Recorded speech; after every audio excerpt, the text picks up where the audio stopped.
സമത്വവും പങ്കാളിത്തവും, equality and participation, ആധുനിക ദാമ്പത്യ ജീവിത സംസ്കാരത്തെക്കുറിച്ചുള്ള പുതുതലമുറയുടെ കാഴ്ചപ്പാടുകൾ. An impartial discussion is going on here. Ladies and gentlemen, all of you are welcome to our session. This is Shaima with you. വേദിയിലെത്തിയിട്ടുള്ള വിശിഷ്ടാതിഥികളെ നമുക്കൊന്ന് പരിചയപ്പെടാം. ഈ പ്രോഗ്രാമിന് വേണ്ടി തുടക്കം മുതൽ നമ്മുടെ കൂടെ സഹകരിച്ചിട്ടില്ല എറിക്ക ഇന്റർനാഷണൽ ഗ്രൂപ്പിന്റെ managing director mister Shuhood Aripra, ഉദ്ഘാടന ചടങ്ങിന് ഇവിടെ എത്തിച്ചേർന്നിട്ടുള്ള മുൻ വിദ്യാഭ്യാസ മന്ത്രി Shri Nalakath Soopy, IHME Perinthalmanna chapter executive മെമ്പറും പ്രശസ്ത സ്ത്രീരോഗ വിദഗ്ധയുമായ ഡോക്ടർ മുനീറ, മെന്റസ് ആൻഡ് മെന്റൽ ഹെൽത്ത് കെയറിലെ പ്രശസ്ത സൈക്കോളജിസ്റ്റ് ഹുസ്ന ഷിറിൻ, പ്രശസ്ത സാംസ്കാരിക നായകനും എഴുത്തുകാരനും കാർട്ടൂണിസ്റ്റുമായ മിസ്റ്റർ ഉസ്മാൻ ഇരുമ്പുഴി, പ്രശസ്ത സാമൂഹ്യ പ്രവർത്തകൻ mister Noushad Mambra, ISS higher secondary principal mister Noufal Puthan Peediyakkal, mrs Raziya Keezhissery, Malayali activist from Bangalore, Maelstrom Global പ്രതിനിധി mrs Rajasree RJ, Malappuram Kalakendram chairman mister Abdul Razak, മറ്റു മഹത് വ്യക്തിത്വങ്ങൾ, എല്ലാവർക്കും എൻ്റെ ഹൃദയം നിറഞ്ഞ സ്വാഗതം. ദാമ്പത്യ ജീവിതം എന്ന ആശയം കാലങ്ങളായി മാറിക്കൊണ്ടിരിക്കുകയാണ്.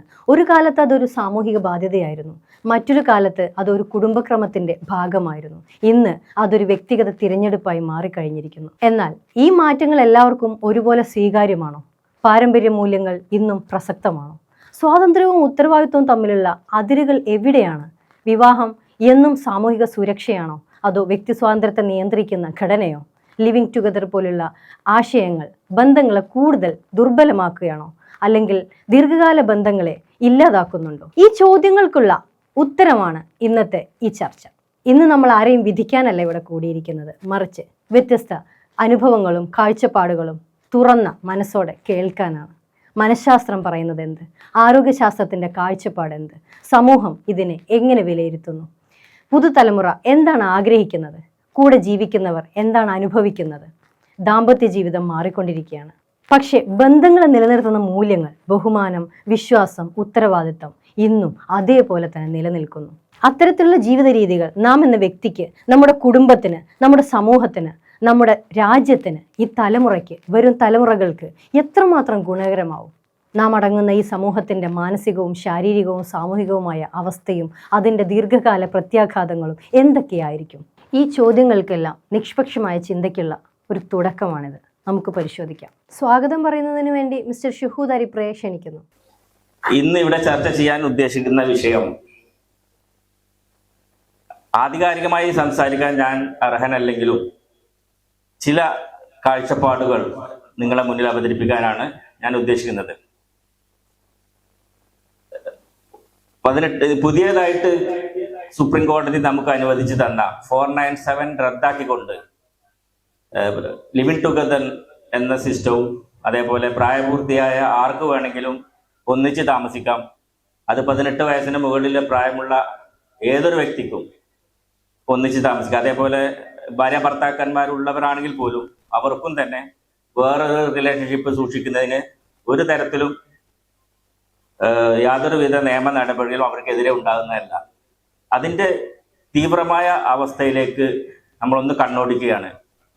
എന്തായിരിക്കും ഇത്? സർക്കാർ കോടതി അനുവദിച്ചു തന്ന ഈ സിസ്റ്റം നമ്മൾ ശരിയായ രീതിയിൽ ഉപയോഗപ്പെടുത്തിയാൽ നമ്മുടെ സംസ്കാരം എവിടെ പോയി നിൽക്കും?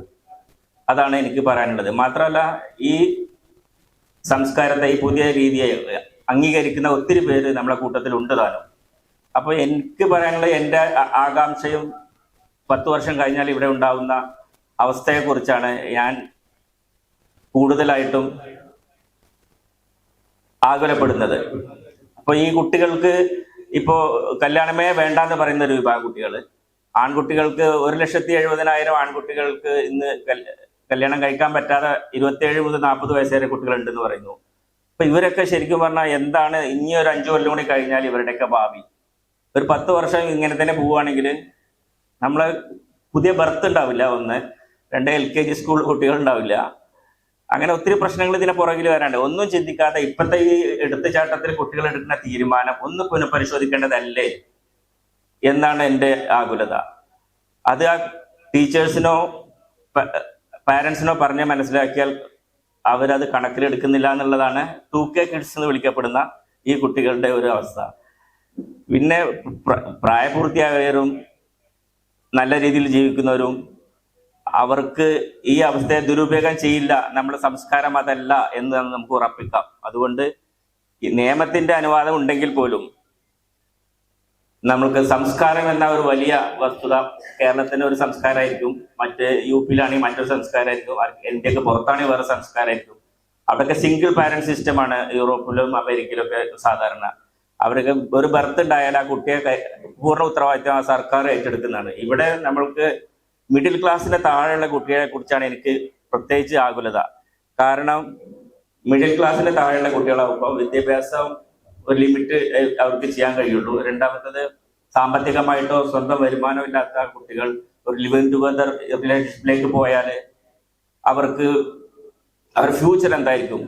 ഒരു പ്രാവശ്യം ലിവിങ് ടുഗദർ റിലേഷൻഷിപ്പിൽ പോയ കുട്ടിക്ക് പിന്നീട് അത് നിലനിൽക്കില്ല എന്നുള്ളൊരു തീരുമാനത്തോടു കൂടിയാണല്ലോ ഈ താൽക്കാലികമായിട്ട് ഉള്ള ലിവിങ് ടുഗദർ അല്ലെങ്കിൽ പരീക്ഷണാടിസ്ഥാനത്തിലുള്ള വിവാഹം. അങ്ങനെ അത് ഫെയിൽ ആയാൽ ഈ കുട്ടിക്ക് പിന്നെ അടുത്ത ഒരു മെയിലിനെ കിട്ടണമെങ്കിൽ എന്തായിരിക്കും അവസ്ഥ? ചാരിത്രം നഷ്ടപ്പെടുക എന്ന് പറഞ്ഞു കഴിഞ്ഞാൽ പകുതി ചാരിത്രം നഷ്ടപ്പെട്ടു എന്നൊന്നില്ല, ഒരു പ്രാവശ്യമുള്ളൂ. അപ്പൊ അത് നഷ്ടപ്പെട്ട് പിന്നെ ഇതിന് ഇതേപോലത്തെ ആൺകുട്ടികൾ വന്ന് ഒരു 25-30 വയസ്സാകുമ്പോൾ ഇവിടെ ഡോക്ടേഴ്സ് ഉണ്ട്. ഈ ഒരു ശാരീരികമായ അവസ്ഥ മെയിനായിട്ട് ജനനം കൊടുക്കാനുള്ള കഴിവ് 35 വയസ്സിന് ശേഷം എന്തായിരിക്കും, അത് ഡോക്ടർ ഇവിടെ പറയുന്നതാണ്. പിന്നെ മുമ്പ് വർഷങ്ങൾ പഴയ കുട്ടികൾക്ക് പുതിയ കുട്ടികൾക്ക് അറിയുന്നുണ്ടായിരിക്കാം. 1990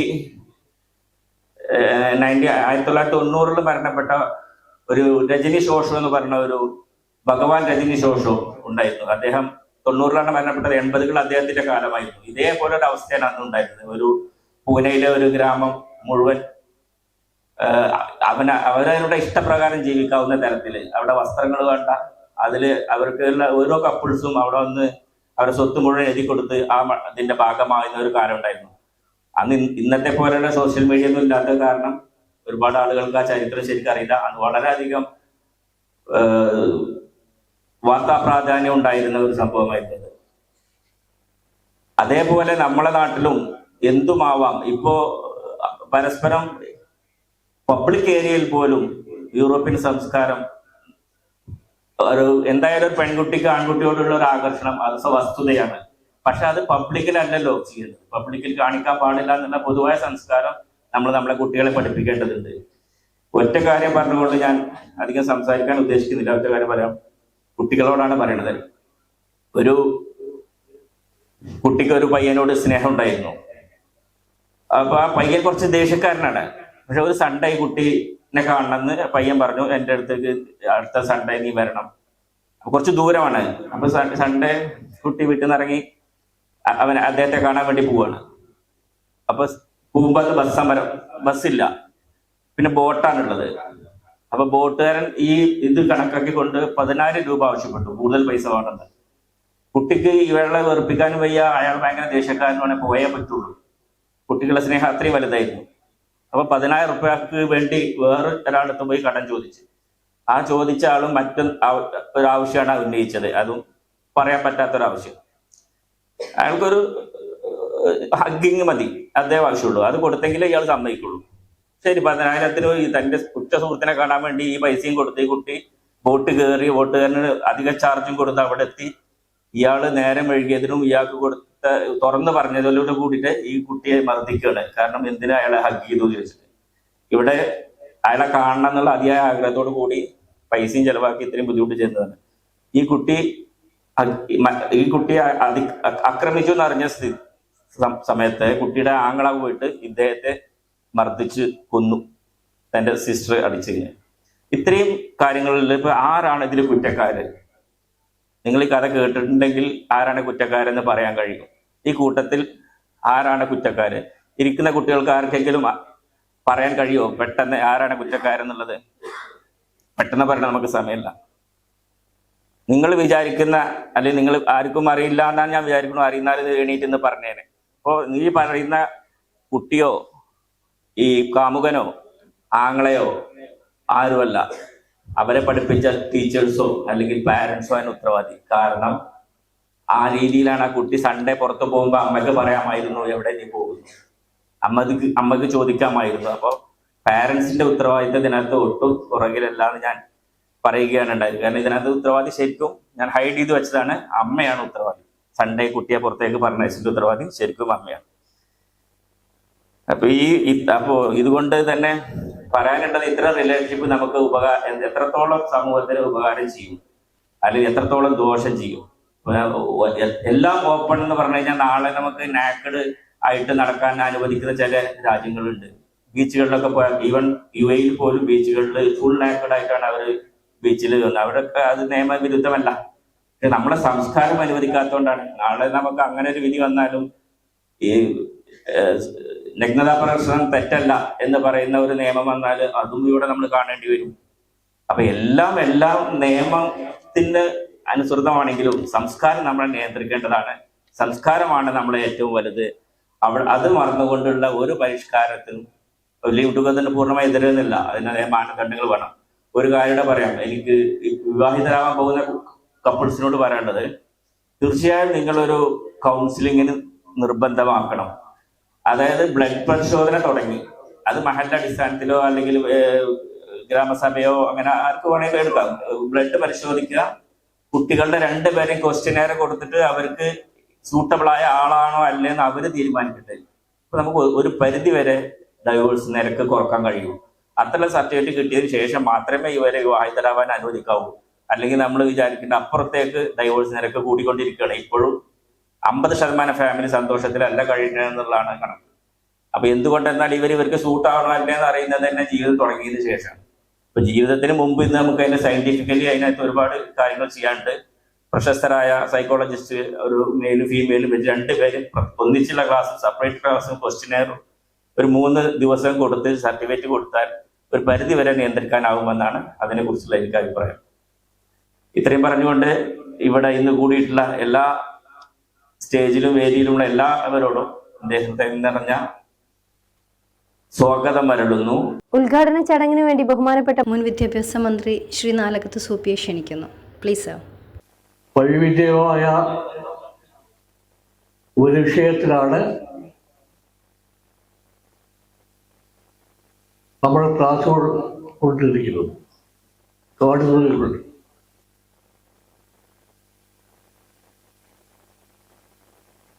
ഈ വിഷയം ബഹുമാനപ്പെട്ട മാനേജർ പറയുന്ന പോലെ അത് അതിൻ്റെതായ അർത്ഥത്തിൽ വിശാലമായ വിഷയമാണ്. എന്തുകൊണ്ടും ഇന്നത്തെ സാമൂഹിക അവസ്ഥയിൽ, അന്തരീക്ഷാവസ്ഥയിൽ ഉണ്ടാക്കിയെടുത്തേ പറ്റൂ എന്ന നിർബന്ധം നമ്മൾക്കൊക്കെയുണ്ട്. പാശ്ചാത്യ രാജ്യങ്ങളിൽ, യൂറോപ്യൻ രാജ്യങ്ങളിൽ അവിടെയുള്ള വിഷയങ്ങളൊക്കെ വ്യത്യസ്തമാണ്. ആർഷഭാരതത്തിന്റെ നമ്മൾ ഉദ്ദേശിക്കുന്ന നമ്മുടെ നാട് ആർഷഭാരതത്തിലാണ്. അപ്പൊ ആർഷഭാരതം മുനിയുടെ ആർഷഭാരതം, ശങ്കരാചാര്യരുടെ ആർഷഭാരതം, ശ്രീനാരായണന്റെ ആർഷഭാരതം, ആ ആർഷഭാരതത്തിലാണ് നമ്മൾ ജീവിക്കുന്നത്. അങ്ങനെ ഉള്ള ഒരു ജീവിതം കെട്ടിപ്പടുക്കുന്ന ഈ വേളയിൽ ഇങ്ങനെ പിന്നെ സംഭവനമായ ഈ വിഷയം ഇന്നത്തെ ചർച്ച ചെയ്തു എടുത്തിട്ട് ഞാൻ അങ്ങേയറ്റം സന്തോഷമാണ്. അതെന്റെ ഭാരവാഹികളോട് നന്ദി പറയാം. എന്താണ് കാര്യം, എന്താണ് ആവശ്യമുള്ളത്, അത് പറഞ്ഞു കൊടുക്കുക. കുട്ടികളായ നിങ്ങൾ അക്കാര്യത്തിൽ വളരെ ശ്രദ്ധാപൂർവം വീക്ഷിക്കണം എന്നാണ് എനിക്ക് പറയാനുള്ളത്.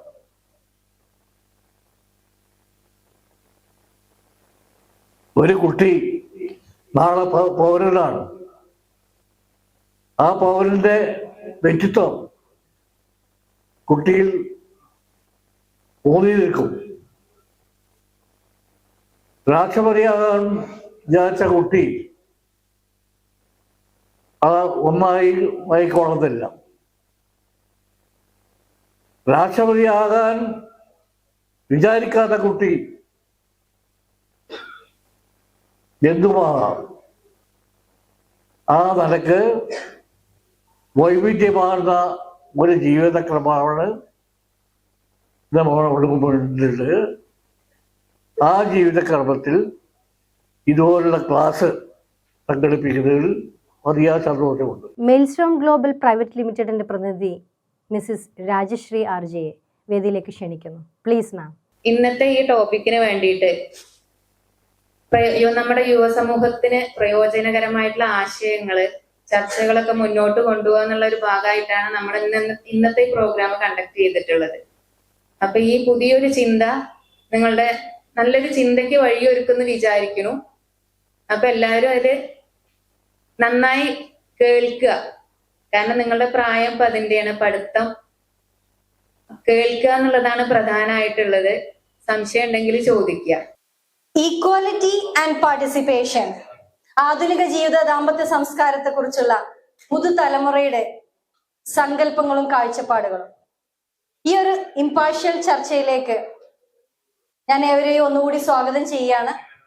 ഈ ഒരു നിലപാടിനെ കുറിച്ച് സർ, ഉസ്മാൻ സാറിന് എന്താണ് പറയാനുള്ളത്? വ്യക്തി എന്ന നിലയിൽ ഓരോരുത്തർക്കും പ്രാധാന്യമുണ്ട്. ഉച്ചനീചത്വങ്ങളില്ലാതെ അവൻ്റെ വ്യക്തി സ്വാതന്ത്ര്യം അനുവദിച്ചു തരിക എന്നുള്ളത് പ്രാധാന്യമാണ്. സെൽഫ് റെസ്പെക്റ്റ് എന്ന വാക്ക് കേട്ടിട്ടുണ്ടാകുന്നത്. സെൽഫ് റെസ്പെക്റ്റ് ഇന്ത്യൻ പ്രധാനമന്ത്രിക്കും നമ്മുടെ വീട്ടിൽ പണിയെടുക്കുന്ന ഒരാൾക്കും ഒരേ ഈക്വലാണ്. അപ്പോൾ അവർക്ക് വ്യക്തിപരമായ സ്വാതന്ത്ര്യം ഉണ്ടാവും, റെസ്പെക്റ്റ് ഉണ്ടാവും, അതിൻ്റെ തുല്യത അല്ലെങ്കിൽ അതിൻ്റെ മാന്യത ഒക്കെ ഉണ്ടാവും. അപ്പോൾ ഈ വിഷയവുമായി ബന്ധപ്പെട്ട് പറയുമ്പോൾ നമുക്ക് മറ്റൊരാളോട് ഇടപഴകുമ്പോൾ ആ ഒരു റെസ്പെക്റ്റ്, ആ ഒരു തുല്യത, ഉച്ചനീചത്വം പണ്ടായിരുന്നു തമ്പ്രാനും അതിൻ്റെ പണിക്കാരും അല്ലെങ്കിൽ മറ്റുള്ള ഉച്ചനീചത്വങ്ങളൊക്കെ ഉണ്ടായിരുന്നത്. ഇന്നാളും ബഹുമാനിക്കണം, ഇന്നാളെ എണീറ്റ് വയ്ക്കണം. അത് മാത്രമല്ല, ചില ആളുകളെ കണ്ടാൽ ഇത്ര അടി മാറി നിൽക്കണം, ആ കണ്ണ് എത്തുന്ന ദൂരത്തുനിന്ന് മാറി നിൽക്കണമെന്നൊക്കെ പറയുന്ന ഉച്ചനീചത്വങ്ങൾ, ജാതീയമായ പ്രശ്നങ്ങൾ, അങ്ങനെ ഒരുപാട് തരത്തിൽ ജനങ്ങൾ വേറിട്ടിരുന്നു. പക്ഷേ ഇപ്പോൾ എല്ലാവരും ഈക്വലാണ്, എല്ലാവരും ബഹുമാനിക്കേണ്ട ആളാണ്, ബഹുമാനം കൊടുക്കേണ്ട ആളാണ് എന്നുള്ള തിരിച്ചറിവാണ് ഏറ്റവും ആദ്യം ഉണ്ടാവേണ്ടത് എന്നാണ് എൻ്റെ അഭിപ്രായം. Thank you sir. ഞാൻ നൗഷാദ് സാറിലേക്ക് വരികയാണ്. സാറിന്റെ നിലപാട് എന്താണെന്നൊന്ന് പറഞ്ഞാൽ. ലിവിങ് ടുഗദർ എന്നുള്ള ഒരു വേർഡോട് നമുക്ക് മനസ്സിലാക്കാം.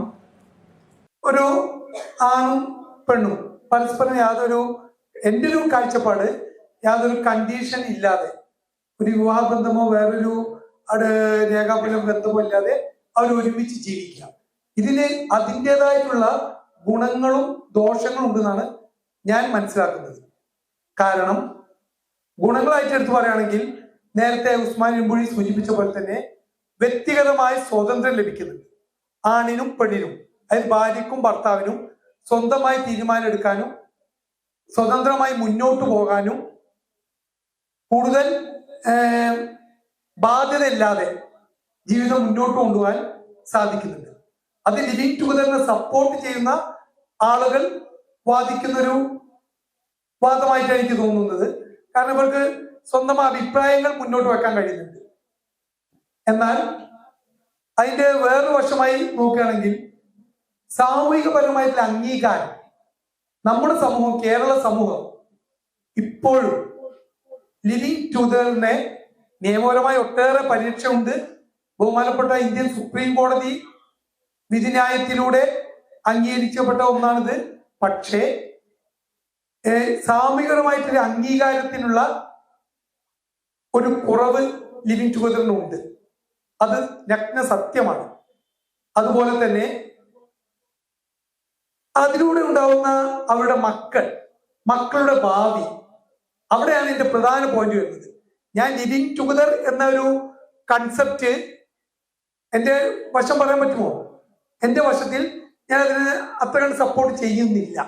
കാരണം സാമൂഹികമായ അംഗീകാരവും മറ്റു കാര്യങ്ങളെല്ലാം ഒരു പരിധി വരെ നമുക്ക് അവഗണിക്കാമെങ്കിലും മക്കളുടെ ഭാവി, ആ ബന്ധത്തിന്റെ ദൃഢത,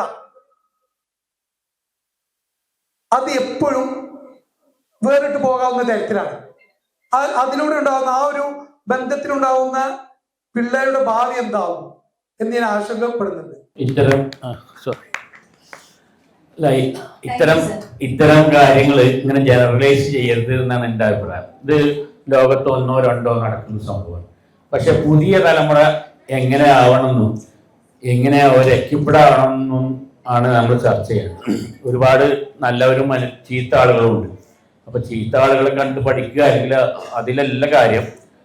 പുതിയ കാലത്തിനനുസരിച്ച് നമുക്ക് എങ്ങനെ നന്നായി ജീവിക്കാൻ പറ്റും എന്നാണ് ഈ കാലത്ത് ചിന്തിക്കേണ്ടത്. അതിനനുസരിച്ച് കുട്ടികളെ മാറ്റി തീർക്കേണ്ടത് എന്നാണ് എൻ്റെ അഭിപ്രായം.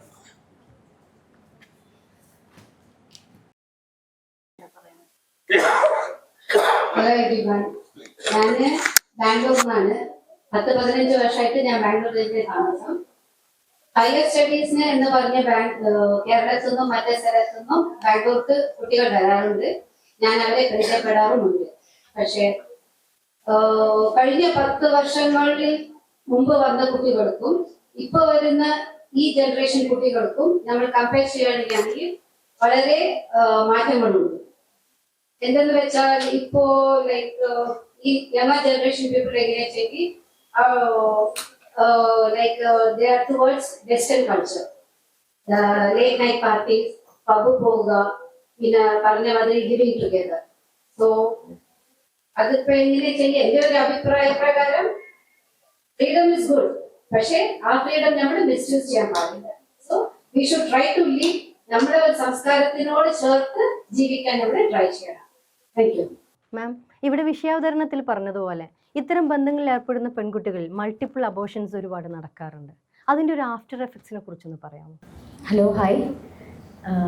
ആസ് എ ഡോക്ടർ, നമ്മളുടെ ലൈഫ് എന്ന് പറയുന്നത് നമുക്കറിയാം, നമ്മൾ വളരെ ഫാസ്റ്റ് മൂവിങ് ആയിട്ടുള്ള ഒരു വേൾഡിലാണ് നമ്മൾ ജീവിക്കുന്നത്. സോ ആ ട്രെൻഡിനനുസരിച്ച് കൾച്ചറിനനുസരിച്ചിട്ടൊക്കെ നമുക്ക് മാറ്റങ്ങൾ വരാം അല്ലേ? നമ്മൾ ഇമോഷണലി മാറ്റങ്ങൾ വരുന്നുണ്ട്, ഫിസിക്കലി ഒക്കെ നമ്മൾ അതിനനുസരിച്ച് നമ്മൾ മേക്ക് ഓവർ ഒക്കെ ചെയ്യുന്നുണ്ടാകും. പക്ഷെ സ്റ്റിൽ ഒരു ഹ്യൂമൻ ബോഡി എന്ന് പറയുന്നത്, എസ്പെഷ്യലി ഒരു ഫീമെയിൽ ബോഡി എന്ന് പറയുന്നത് ഒരു കൾച്ചറോ ട്രെൻഡോ അനുസരിച്ചിട്ട് മാറുന്ന ഒന്നല്ല. It's purely biological. നമ്മൾ ദൈവം സൃഷ്ടിച്ചിട്ടുള്ളത് ആ ഒരു രൂപത്തിൽ തന്നെയാണ്. നമ്മൾ എന്ത് ചെയ്യുക എല്ലാ കാലവും. അതിനി പണ്ട് നമ്മളുടെ പിന്നെ മുത്തശ്ശന്മാരൊക്കെ പറയില്ല, അവരുടെ ആ കാലം മുതൽ ഈ കാലത്തും നമ്മൾ ജീവിക്കുന്നത് എങ്ങനെയാണ്? നമ്മളുടെ തലച്ചോറ്, നമ്മളുടെ ഹോർമോൺസ്, നമ്മളുടെ ബോൺസ്, മസിൽസ് എല്ലാം കൂടി ചേർന്നിട്ട് ആ ഒരു ബയോളജിക്കൽ ആയിട്ടുള്ള ഒരു ആസ്പെക്റ്റിൽ തന്നെയാണ് നമ്മളെ ബോഡി വർക്ക് ചെയ്യുന്നത്. സോ നമ്മൾ ഞാൻ വളരെ ജഡ്ജ്മെൻ്റലായിട്ട് ഞാൻ ഈ ഒരു കാര്യത്തിനെ കുറിച്ചിട്ട് ഞാൻ കാണുന്നില്ല. ഓഫ് കോഴ്സ് ഇത് ഓരോ കാര്യത്തിനും ഓരോരുത്തരുടെ ചോയ്സ് ആണെങ്കിലും അതിന് പിന്നിൽ ഓരോരുത്തർക്കും ഓരോ കാരണങ്ങളുണ്ടാവും അല്ലേ? എന്ത് ജീവിതത്തിൽ നമ്മൾ എന്ത് ചോയ്സ് എടുക്കുകയാണെങ്കിലും അതിന് ഓരോ ആളുകൾക്കും അവരുടേതായിട്ടുള്ള ഒരു പേഴ്സ്പെക്റ്റീവ് ഉണ്ടാകും. സോ മെഡിക്കൽ എന്ന രീതിയിൽ ആസ് എ ഹ്യൂമൻ ബോഡിയിൽ ഞാൻ കാണുന്ന ഒരു രീതിയിൽ പറയുകയാണെങ്കിൽ, ഇപ്പോൾ ലിവിങ് ടുഗദർ ആയിക്കോട്ടെ, എക്സ്ട്രാ മാരിറ്റൽ അഫെയേഴ്സ് ആയിക്കോട്ടെ, അൺപ്രൊട്ടക്റ്റഡ് ആയിട്ടുള്ള ഏത് റിലേഷൻഷിപ്പും നമുക്ക് റിസ്ക് ആണ്. നമ്മൾ ഇക്വാലിറ്റി എന്ന് പറയുന്നത് ഒബ്വിയസ്ലി അതൊരു ഷെയർഡ് റിസ്ക് അല്ല, അതൊരു ഷെയർഡ് റെസ്പോൺസിബിലിറ്റിയാണ് അല്ലേ? നമ്മൾ ഇപ്പോൾ ഇവിടെ പറയുന്നത് നമ്മൾ ഒരു കോമൺ ആയിട്ട് ഒരു മോണോഗമി ഒരു പേഴ്സണിൽ മാത്രം ഒതുങ്ങി നിൽക്കുന്ന ഒരു വ്യക്തിയാണ് എങ്കിൽ അവിടെ നമുക്ക് എന്താണ് ആ ഒരു ഷെയർഡ് റെസ്പോൺസിബിലിറ്റി എപ്പോഴും ഉണ്ടാകും. ഇപ്പോൾ നമ്മളുടെ ശരീരത്തിന് നോക്കുകയാണെങ്കിൽ, ഈവൻ നിങ്ങൾക്കറിയാം, നിങ്ങൾ ഇപ്പോൾ ഇവിടെ ഇരിക്കുന്ന എല്ലാവരും ടീനേജേഴ്സാണ്. നിങ്ങൾക്ക് നിങ്ങളുടെ ബോഡിയിൽ ചേഞ്ചസ് വരുന്ന സമയമാണ്. ഓക്കെ, ഒരു ഗേൾസ് ആണെങ്കിലും ശരി, ബോയ്സ് ആണെങ്കിലും ശരി, വളരെയധികം നമുക്ക് മാറ്റങ്ങൾ വരുന്ന ഒരു സമയമാണ് ഈ ടീനേജ് കാലഘട്ടം എന്ന് പറയുന്നത് അല്ലേ? ഗേൾസിൽ എന്തൊക്കെ മാറ്റങ്ങൾ വരാം? നമുക്ക് മെൻസ്ട്രൽ സൈക്കിൾ വളരെ ഇമ്പോർട്ടൻ്റ് ആയിട്ട് അല്ലേ? മെൻസ്ട്രൽ സൈക്കിൾ ഉണ്ടാകാം, പ്യൂബർട്ടൽ ചേഞ്ചസ്, നമുക്ക് പിന്നെന്താണ് ഇമോഷണലി നമുക്ക് മാറ്റങ്ങൾ വരുന്നുണ്ട് അല്ലേ? അതുപോലെ ബോയ്സിനെ നോക്കുകയാണെങ്കിൽ അവർക്കുണ്ട് പ്യൂബർട്ടൽ ആയിട്ടുള്ള ചേഞ്ചസ് ഒരുപാട് വരുന്നുണ്ട്. ഓക്കെ. അപ്പോൾ അവർക്ക് വരുന്നത് വോയിസ് ചേഞ്ചസ്, മറ്റ് പിന്നെ ഗ്രോത്ത് സ്പർട്ട് കാര്യങ്ങൾ, നമ്മൾ ഫിസിക്കലി ഇമോഷണലൊക്കെ നമ്മൾ ഒരുപാട് മാറ്റങ്ങൾ വരുന്ന കാലഘട്ടമാണ്. ആ കാലഘട്ടത്തിൽ നമുക്ക് വരുന്ന മറ്റൊരു കാര്യമാണ് ക്യൂരിയോസിറ്റി എന്ന് പറയുന്നത്. ഇപ്പം ഓൺലൈനിൻ്റെ കാലഘട്ടമാണ് അല്ലേ? ഇൻസ്റ്റഗ്രാമിൽ നമ്മൾ ഓരോന്ന് കാണുന്നു. സോ നമുക്ക് തോന്നും എന്താണ് അതൊക്കെ നമുക്കും ഇങ്ങനെ പയറ്റി നോക്കിയാലോ എന്നുള്ള ചിന്തകൾ വരും. അല്ലെങ്കിൽ ആരെങ്കിലും എന്തെങ്കിലും കാണിക്കുന്നത് കാണുമ്പം അതെന്താണ് എന്ന് സെർച്ച് ചെയ്ത് നോക്കാനുള്ളൊരു ക്യൂരിയോസിറ്റി നമുക്ക് വരും. അത് ഈ ഒരു കാലഘട്ടത്തിൽ നമ്മൾ അങ്ങനെയാണ്, ടീനേജേഴ്സ് എന്ന് പറയുമ്പോൾ അങ്ങനെയാണ്. പക്ഷേ അവിടെയും നമുക്ക് എന്ത് കാര്യങ്ങളും പോപ്പുലർ ആണ് എന്നതിൽ അത് സേഫാണ് എന്ന അർത്ഥമില്ല. പോപ്പുലാരിറ്റി ഒരിക്കലും എല്ലാവരും നോർമലൈസ് ചെയ്യാണ്, പക്ഷെ അത് സേഫ് ആണെന്ന് അർത്ഥമില്ല. സോ നിങ്ങൾക്ക് ഇപ്പോൾ സൗഹൃദങ്ങൾ ഉണ്ടാകാം അല്ലെ, ഓൺലൈനായിട്ടും സൗഹൃദങ്ങൾ ഉണ്ടാകാം. ഈ സൗഹൃദങ്ങൾ ഒരു പരിധിക്കപ്പുറം പോകുമ്പോൾ അത് തീർച്ചയായിട്ടും റിസ്ക് ഫാക്ടറാണ്. നമ്മൾ ഒരാളെ സ്നേഹിക്കുന്നു അല്ലെങ്കിൽ ഒരാളിൽ മാത്രം കമ്മിറ്റഡ് ആയിട്ട് ജീവിക്കുന്ന പോലെ ആയിരിക്കില്ല പല മൾട്ടിപ്പിൾ സെക്ഷൽ പാർട്ട്നേഴ്സ് ആവുമ്പോൾ. അത് നമ്മളെ ബോഡിനെയാണ് ഏറ്റവും കൂടുതൽ അഫക്റ്റ് ചെയ്യപ്പെടുന്നത്. ഓക്കെ, നമ്മളൊന്നും അറിയാതെ മറ്റൊരാൾ, ഇപ്പോൾ എക്സ്ട്രാ മാരിറ്റൽ അഫെയർ ആയിക്കോട്ടെ, വളരെ നല്ല രീതിയിൽ പോകുന്ന ഒരു കുടുംബം, അതിലൊരു പാർട്ട്ണർ മറ്റൊരാളെ തേടി പോകുന്നു. അവിടെ നിന്ന് അവർക്ക് അനാവശ്യമായിട്ടുള്ള ഒരു അൺപ്രൊട്ടക്റ്റഡ് ആയിട്ടുള്ള ഒരു ഫിസിക്കൽ കോണ്ടാക്ട് വരുമ്പോൾ അതുവഴി നമുക്ക് കിട്ടുന്ന ഒരുപാട് പ്രശ്നങ്ങളുണ്ട്, അസുഖങ്ങളുണ്ട്. നമ്മളതിനെ സെക്ഷലി ട്രാൻസ്മിറ്റഡ് ഡിസീസസ് എന്ന് പറയും. എയ്ഡ്സിനെ കുറിച്ചിട്ടൊക്കെ കേട്ടിട്ടുണ്ടോ എല്ലാവരും? എയ്ഡ്സ് മാത്രമല്ല കേട്ടോ, എയ്ഡ്സ് പോലെ ഒരുപാട് അസുഖങ്ങളുണ്ട്. ക്ലമൈഡിയ, ഗൊണോറിയ, സിഫിലിസ്, പല വിധത്തിലുള്ള അസുഖങ്ങളുണ്ട്. 10-15ഓളം സെക്ഷലി ട്രാൻസ്മിറ്റഡ് ആയിട്ടുള്ള അസുഖങ്ങൾ ഇന്ന് നിലനിൽക്കുന്നുണ്ട്. സോ അവിടെ എന്താണ്, നമ്മൾ വളരെ അൺപ്രൊട്ടക്റ്റഡ് ആയിട്ട് പോകുമ്പോൾ ഒരാൾ അത് കൊണ്ടുവരുന്നു, ആളുടെ പാർട്ട്ണറിന് അത് സ്പ്രെഡ് ചെയ്ത് കൊടുക്കുന്നു. ഈ ഒരു പാർട്ട്ണർ എന്ത് ചെയ്യുന്നു, ഇനി നാളെ ഒരു ബർത്ത്, ഒരു കുട്ടി ഉണ്ടാകുമ്പോൾ ആ കുട്ടിയിലേക്ക് ഒന്നും അറിയാതെ ഇത് സ്പ്രെഡ് ചെയ്ത് പോകുന്നു. ഇപ്പം HIV പോലുള്ള ഒരു അസുഖം നമ്മൾ നോക്കുകയാണെങ്കിൽ പ്ലാസെന്റൽ ട്രാൻസ്മിഷൻ നടക്കുന്നുണ്ട്. ഒന്നും അറിയാത്തൊരു വൈഫ് അല്ലേ, ആ വൈഫിലൂടെ ഒന്നും അറിയാത്തൊരു കുട്ടിക്കാണ് അത് പോകുന്നത്. അപ്പം ഒരു മൾട്ടിപ്പിൾ സെക്ഷൽ പാർട്ട്നേഴ്സ് എന്ന് പറയുന്നത് തീർച്ചയായിട്ടും അതൊരു റിസ്ക് ഫാക്ടറാണ്. നമ്മൾ ശരീരം നോക്കുമ്പോൾ നമ്മളൊരു അസുഖത്തിനെ കുറിച്ച് ചിന്തിക്കുകയാണെങ്കിൽ അതൊരു റിസ്ക് ഫാക്ടറാണ്. പിന്നെ ഇതുപോലെയുള്ളൊരു കാര്യങ്ങളാണ് ശരിക്കും എന്ത് പറയുന്നത്, ഇങ്ങനെ പല ആളുകളുമായിട്ടുള്ളൊരു ഫിസിക്കൽ കോണ്ടാക്ട് വരുമ്പോൾ അവിടെ വേറൊരു കാര്യം വരാം അല്ലേ, വളരെ അൺപ്രൊട്ടക്റ്റഡ് ആയിട്ടൊക്കെ വരുന്ന സമയത്ത് ഇൻ കേസ് ചെറിയ കുട്ടികൾ ഒരു 13 വയസ്സ് കഴിഞ്ഞാൽ ഒരു മെൻസ്ട്രൽ സൈക്കിൾ ഉണ്ടായാൽ എന്താണ്, നമ്മളവിടെ റീപ്രൊഡക്റ്റീവ് ഹെൽത്ത് അവിടെ നോക്കേണ്ടതുണ്ട്. നമ്മളവിടെ റീപ്രൊഡക്റ്റീവ് ആയിട്ടുള്ള നമ്മൾ ആസ് എ വുമൺ നമ്മൾ അതിനുള്ള കപ്പാസിറ്റി നമുക്ക് വന്നിട്ടുണ്ട് എന്നാണ് അർത്ഥം.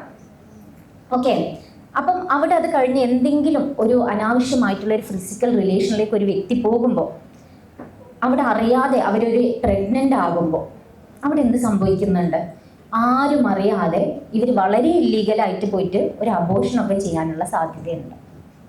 ഓക്കെ, നിങ്ങൾ നോട്ട്ബുക്ക് സിനിമ കണ്ടിട്ടുണ്ടോ ആരെങ്കിലും?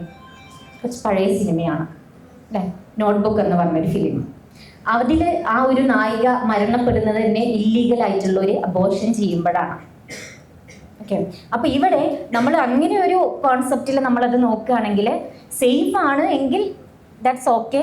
പക്ഷെ ഒരു അൺസേഫ് ആയിട്ടുള്ള ഒരു മൾട്ടിപ്പിൾ സെക്ഷൽ പാർട്ട്ണറിലേക്ക് പോകുമ്പോൾ തീർച്ചയായിട്ടും അത് ഒരാളുടെ ഫിസിക്കൽ ഹെൽത്തിനെ വല്ലാണ്ട് ബാധിക്കും. മെൻ്റൽ ഹെൽത്തിനെ കുറിച്ച് പറയാൻ ഒരാളുണ്ട്, നോർമലി അത് അവിടെയും ബാധിക്കും. പക്ഷെ ഫിസിക്കലി നമ്മളെ ബാധിക്കുന്നത് ഈ ഒരു രീതിയിലാണ്, അൺപ്രൊട്ടക്റ്റഡ് ആയിട്ട് പോവുകയാണെങ്കിൽ. പിന്നെ അബോർഷൻ ടെൻഡൻസികൾ കൂടുന്ന വളരെ ഇല്ലീഗലായിട്ട്, കാരണം നമ്മളിപ്പോൾ മറ്റ് വെസ്റ്റേൺ കൾച്ചർ എന്ന് പറഞ്ഞില്ലേ, വെസ്റ്റേൺ കൾച്ചറിൽ നമ്മൾ നോക്കുകയാണെങ്കിൽ നമ്മൾ ഡെവലപ്പിംഗ് ആണ്, ഇന്ത്യ ശരിക്കും ഡെവലപ്പിംഗ് ആണ്, ഡെവലപ്ഡ് ആയിട്ടില്ല. ഡെവലപ്ഡ് ആയിട്ടുള്ള കൺട്രികളിൽ വളരെ നന്നായിട്ട് സെക്സ് എഡ്യൂക്കേഷൻ നടക്കുന്നുണ്ട്, നമ്മുടെ നാട്ടിലുള്ള പോലെയല്ല അവിടെ. അപ്പോൾ ഇങ്ങനെ അവിടുത്തെ കൺസെപ്റ്റൊക്കെ ഇങ്ങോട്ട് കൊണ്ടുവരുമ്പോൾ അങ്ങനെയുള്ള കാര്യങ്ങളും കൂടി നമ്മൾ നോക്കേണ്ടതാണ്. തീർച്ചയായിട്ടും സെക്സ് എഡ്യൂക്കേഷനൊക്കെ നമ്മളെ ലൈഫിൻ്റെ ഒരു പാർട്ടാക്കണം. ഇന്ന് എത്ര ക്ലാസ്സുകളിൽ അല്ലെങ്കിൽ എത്ര സ്കൂളുകളിൽ അത് നന്നായി പ്രൊവൈഡ് ചെയ്യുന്നുണ്ട്. ഒരു ബയോളജി ക്ലാസ് വരുമ്പോൾ തന്നെ എല്ലാവർക്കും നാണോ അങ്ങനത്തെ ക്ലാസ്സുകളിലൊക്കെ ഇരിക്കാൻ നമ്മൾ കുട്ടികൾക്ക്. അത് കഴിഞ്ഞ് നമ്മൾ പാരൻസിനോട് ഇവരിനി എന്തെങ്കിലും കാര്യങ്ങൾ, ഒരു സെക്സ് എന്നൊരു വാക്ക് കേൾക്കുമ്പോൾ തന്നെ പാരൻസ് ഒക്കെ അയ്യോ ഇതെന്തോ മോശം കാര്യമാണെന്നുള്ള രീതിയിലാണ് പാരൻസിന് തന്നെ. എത്ര പാരൻസ് ഉണ്ട് മക്കളോട് നല്ല രീതിയിൽ സെക്സ് എഡ്യൂക്കേഷൻ, ഇതാണ് നിന്റെ പ്രായം, ഇതാണ് നിനക്ക്, ഇതാണ് സെക്സ് എന്ന് പറഞ്ഞിട്ട് അത്രയും ധൈര്യത്തോടെ പറഞ്ഞു കൊടുക്കാൻ പറ്റുന്ന എത്ര പാരൻസ് നമ്മുടെ നാട്ടിലുണ്ട്. അപ്പം അങ്ങനെ ഒരു കൾച്ചർ നമ്മളിലേക്ക് എത്തുമ്പം അവർ പറയുന്ന ബാക്കി അവർ കൊടുക്കുന്ന എഡ്യൂക്കേഷൻ, അതേപോലെ ഇപ്പം നമ്മൾ ഈ പറഞ്ഞ അബോർഷൻ്റെ കാര്യങ്ങളൊക്കെ പറഞ്ഞില്ലേ, അവിടെ അങ്ങനെ വരുമ്പം അവർ കൂടുതലും ഫോക്കസ് ചെയ്യുന്നത് അത് മെഡിക്കലി ഫോക്കസ് ചെയ്യാനാണ് അവർ ശ്രമിക്കുക. പക്ഷെ നമ്മുടെ നാട്ടിൽ എന്താണ്, അവളെ വളരെ സീക്രട്ടായിട്ട് കൊണ്ടുപോകും, എന്തോ വലിയൊരു പാചകം ചെയ്ത പോലെ വളരെ സീക്രട്ടായിട്ട്. അതാണ് പിന്നെ സെപ്സിസിലേക്കും മറ്റു കാര്യങ്ങളിലേക്കൊക്കെ പോയിട്ട് മേ ബി ഈ ഒരു കുട്ടിക്ക് ഒരിക്കലും ചിലപ്പം ജീവിതത്തിൽ മറ്റൊരു കുട്ടികൾ ഉണ്ടാകാത്ത രീതിയിൽ വന്ധ്യതയൊക്കെ കാരണമാകും. അമിതമായിട്ടുള്ള കോൺട്രാസെപ്റ്റീവ് യൂസ് ചെയ്യുക, ഇപ്പോൾ ഒന്ന് പ്രഗ്നൻ്റ് ആയി ആരും അറിയാതെ ഒരു ഫാർമസിയിൽ പോയിട്ട് പാരസിറ്റമോൾ വാങ്ങിക്കുന്ന പോലെ ഇത് എമർജൻസി പിൽസൊക്കെ വാങ്ങിച്ച് കഴിക്കുക, ഇങ്ങനെയുള്ള കാര്യത്തിനൊക്കെ റിപ്പീറ്റഡ് ആയിട്ട് വരുമ്പോൾ, റിപ്പീറ്റഡ് ആയിട്ട് വരുന്ന സമയത്ത് അത് വളരെയധികം ഹോർമോണൽ ഇംബാലൻസുകൾ, യൂട്രസിന് ഗർഭപാത്രത്തിന് പ്രശ്നങ്ങൾ ഉണ്ടാകാനുള്ള സാധ്യതയുണ്ട്. ഇല്ലീഗലായിട്ടുള്ള അബോർഷൻസ് ചെയ്യുകയാണെങ്കിൽ യൂട്രസ് റപ്ചർ ചെയ്യാനും മറ്റ് ബ്ലീഡിങ് കാരണം ഈ കുട്ടി മരണപ്പെടാനുള്ള സാധ്യത വരെയുണ്ട്. ഇനിയിപ്പോൾ അത് ലോങ് ടേം ആയിട്ട് പോവുകയാണ്, ഇങ്ങനത്തെയുള്ള ടാബ്ലറ്റ്സുകളൊക്കെ കൂടുതലായിട്ട് യൂസ് ചെയ്യുകയാണെങ്കിൽ ആ കുട്ടിക്ക് ഭാവിയിലും ഇതുപോലെ മിസ്സായിട്ട് ഇങ്ങനെ അബോർഷൻസ് ഉണ്ടാകാനുള്ള സാധ്യതയുണ്ട്. അത് കഴിഞ്ഞ് ഈ കുട്ടിക്ക് ഒരിക്കലും ചിലപ്പം ഒരു കുട്ടി എനിക്ക് എൻ്റെ തലമുറ എന്ന് പറഞ്ഞൊരു കോൺസെപ്റ്റിൽ ആ കുട്ടിക്ക് ഉണ്ടെങ്കിൽ അത് മുന്നോട്ട് കൊണ്ടുപോകാൻ കഴിയാത്ത വിധം ഇൻഫെർട്ടിലിറ്റി വരാനുള്ള സാധ്യത വരെ ഇങ്ങനെയുള്ള കാര്യങ്ങളിലുണ്ട്. അപ്പോൾ എപ്പോഴും എല്ലാ കാര്യങ്ങളും വളരെ സേഫായിട്ട് കൊണ്ടുപോകുക എന്നുള്ളതാണ് എനിക്ക് പറയാനുള്ളത്. Thank you doctor. ഞാൻ ഡോക്ടറിലേക്ക് വീണ്ടും വരാം. ഡോക്ടർ വളരെ വിശദമായി തന്നെ നമുക്ക് പറഞ്ഞു തന്നു അതിന്റെ ആ ഒരു ആരോഗ്യപരമായിട്ടുള്ള അതിന്റെ വിഷയങ്ങൾ എന്തൊക്കെയാണ്. ഒരു sex education is compulsory should be included in our education system in Kerala. അത് നമ്മൾ എല്ലാവരും ഒരുപോലെ അംഗീകരിക്കുന്ന ഒരു കാര്യമാണ് അല്ലെ. നമ്മുടെ കുട്ടികൾക്ക് ഒരു സെക്സ് എഡ്യൂക്കേഷൻ കാലം ഒരുപാട് മുന്നോട്ട് പോയിട്ടുണ്ട്, പാഠ്യപദ്ധതിയിലൊക്കെ ഉൾപ്പെടുത്താൻ വളരെ വൈകിയിരിക്കുന്നു എന്ന് നമുക്കിവിടെ അതിനെ അനുമാനിക്കാം. Hi all. അപ്പോൾ നമ്മളുടെ ടോപ്പിക് എന്ന് പറയുന്നത് ഇക്വാലിറ്റി ആണ്. അപ്പം അതിനിടയിൽ കുറേ മിക്സ്ഡ് ആയിട്ട് കുറേ കാര്യങ്ങൾ നമ്മൾ സംസാരിച്ചു. ബട്ട് എല്ലാവരും ഇക്വാലിറ്റിയിലോട്ട് ഞാൻ തിരിച്ചു വരാൻ നോക്കണം എന്നാണ് എൻ്റെ അഭിപ്രായം. അതെന്താണെന്ന് റിയലായിട്ട് മനസ്സിലാക്കുക, അതുപോലെ തന്നെ അതെന്താണെന്ന് കറക്റ്റായിട്ട് മനസ്സിലാക്കുക, എന്നിട്ട് നമുക്ക് തീരുമാനിക്കാം എന്തായിരിക്കും നമ്മളുടെ ലൈഫിന് ബെറ്റർ എന്നുള്ളത്.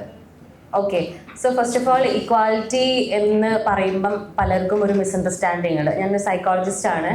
സോ പലരും എൻ്റെ അടുത്ത് ക്ലിനിക്കിൽ വന്ന് പറയുന്നൊരു കാര്യമാണ്, ഈക്വലായിട്ട് നമ്മൾ കാര്യങ്ങൾ ചെയ്യുന്നില്ല, ഈക്വലായിട്ട് നമ്മൾ ഇൻകം പ്രൊവൈഡ് ചെയ്യുന്നില്ല, അതുപോലെ തന്നെ എൻ്റെ ഈ ജോലികളൊന്നും അവൾ ചെയ്യുന്നില്ല, ആ ജോലികളൊന്നും ഇവർ ചെയ്യുന്നില്ല എന്നുള്ള രീതിയിൽ പറയാറുണ്ട്.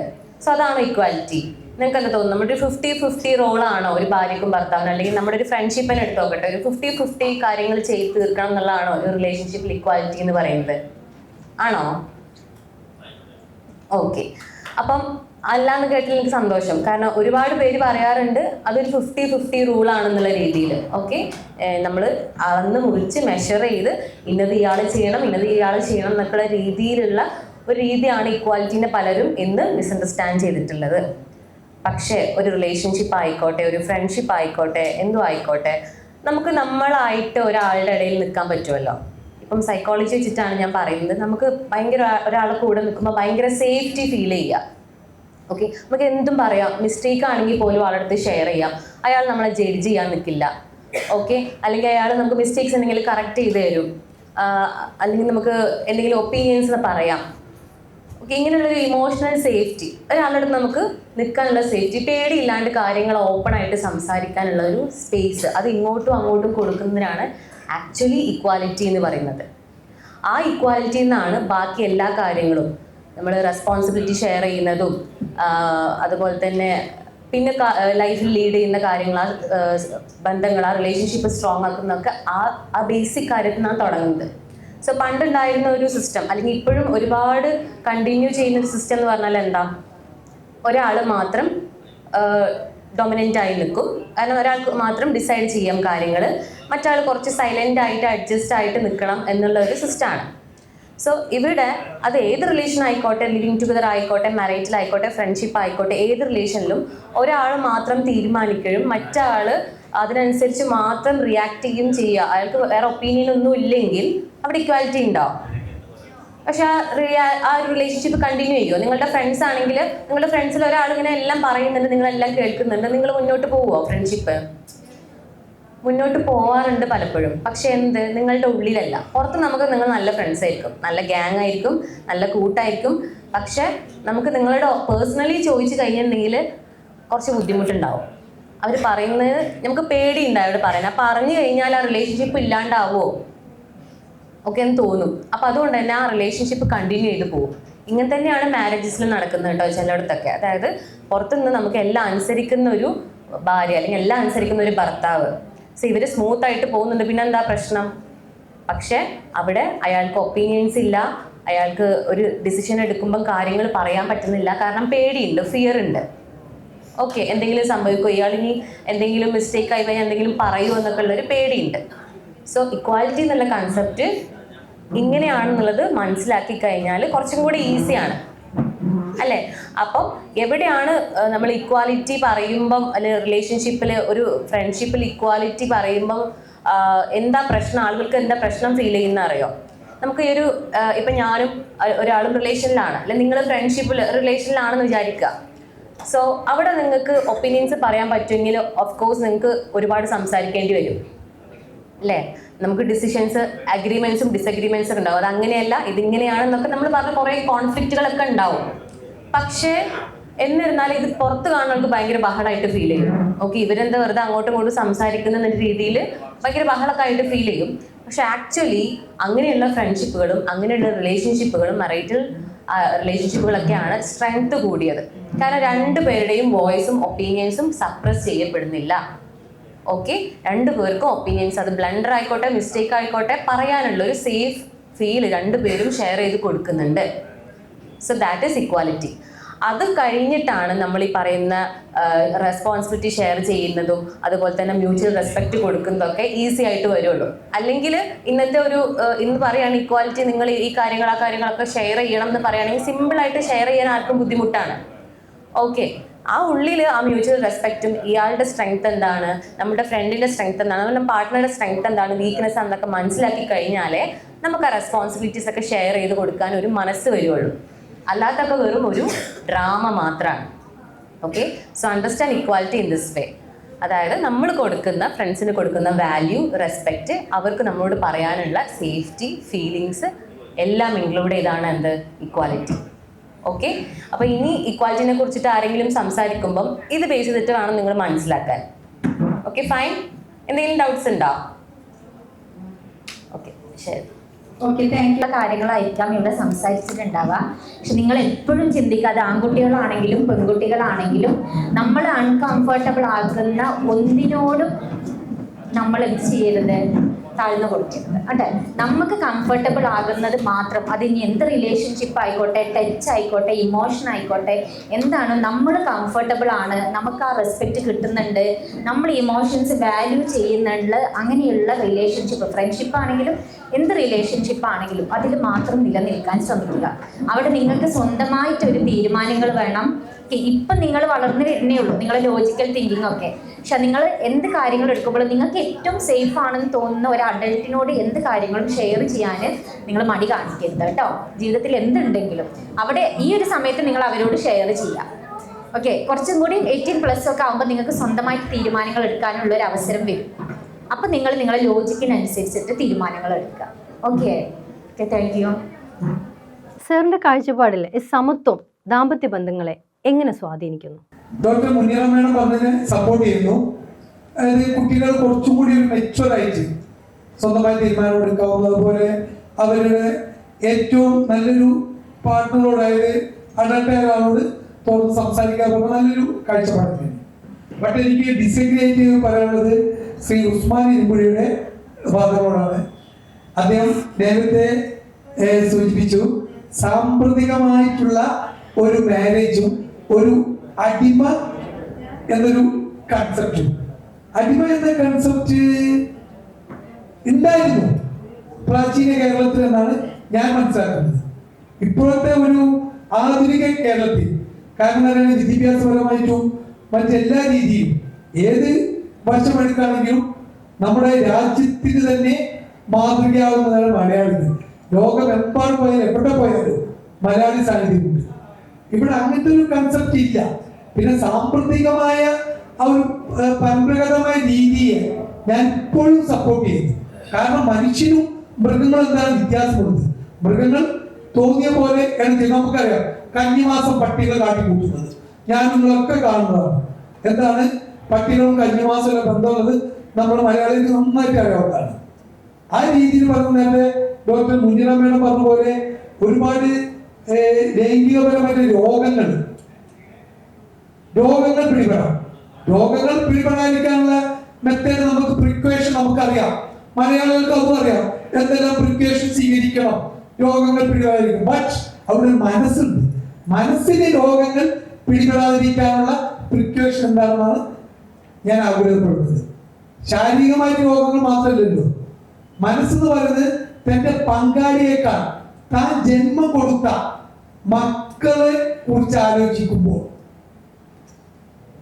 കാരണം ഇപ്പോഴത്തെ സോഷ്യൽ മീഡിയയുടെ യുഗത്തിൽ നമ്മുടെ മാരീഡ് അപ്പുറത്തുള്ള റിലേഷൻഷിപ്പ് ഉണ്ടാക്കാൻ വളരെ ഈസിയാണ്. ഇൻസ്റ്റയിലും ഫേസ്ബുക്കിലോ മെസ്സഞ്ചറിൽ കയറി ജസ്റ്റ് ഹായ് കൂയി അയച്ചാൽ മതി. ഹായ് കൂയി അയച്ച് 10 മിനിറ്റ് കൊണ്ട് റെസ്പോണ്ട് ചെയ്യുന്ന ഒരു യുഗത്തിലാണ് നമ്മൾ ജീവിച്ചുകൊണ്ടിരിക്കുന്നത്. പക്ഷേ സാമ്പത്തിക രീതിയാണ് കല്യാണത്തും മറ്റൊക്കെ ഞാൻ സ്ട്രോങ് ആയിട്ട് സപ്പോർട്ട് ചെയ്യുന്നു. മറ്റു കാര്യങ്ങൾ ഞാൻ നേരത്തെ പറഞ്ഞ പോയിന്റിൽ തന്നെയാണ് ലിവിംഗ് ടുഗദറുടെ മറ്റും ഉണ്ടാകുന്ന ഒരു കുട്ടിക്ക് എന്ത് പ്രൊട്ടക്ഷനാണ് ആ പേരൻസ് നൽകാൻ സാധിക്കുന്നത്? എങ്ങനെയാണ് സൊസൈറ്റി ആ കുട്ടിയെ ഭാവി അംഗീകരിക്കുന്നത്? ഒരു കുട്ടിയെ പറഞ്ഞത് ഇന്നയാളുടെ മകൻ, ഇന്നയാളുടെ മകൾ എന്നാണ് സമൂഹം. അങ്ങനെ സമൂഹം ആയിട്ടുള്ളൂ. നമ്മൾ അതിൽ നിന്നെല്ലാം മാറാൻ ശ്രമിക്കുമ്പോൾ ഞാൻ നേരത്തെ സൂചിപ്പിച്ചു, നെതർലാൻഡ്, ഓസ്ട്രേലിയ പോലെ രാജ്യങ്ങൾ 16 വയസ്സിന് കീഴ്പോട്ടുള്ള കുട്ടികളുടെ സോഷ്യൽ മീഡിയ അക്കൗണ്ട് ബാൻ ചെയ്തിരിക്കുന്നു നിയമം മൂലം. എന്തുകൊണ്ടാണ് നമ്മൾ പുരോഗമനവാദികൾ എന്ന് വിശ്വസിക്കുന്ന പടിഞ്ഞാറൻ രാജ്യങ്ങൾ, യൂറോപ്യൻ രാജ്യങ്ങൾ എന്തിനാണ് ഇത്തരത്തിലുള്ള കാര്യങ്ങളിലേക്ക് പോകുന്നത്? അപ്പൊ അവർക്കറിയാം മനുഷ്യരും മൃഗങ്ങൾ തമ്മിലൊരു വ്യത്യാസം ഉണ്ടാകുന്നത് ഇതിലൂടെയാണെന്ന് ഞാൻ വിശ്വസിക്കുന്നത്.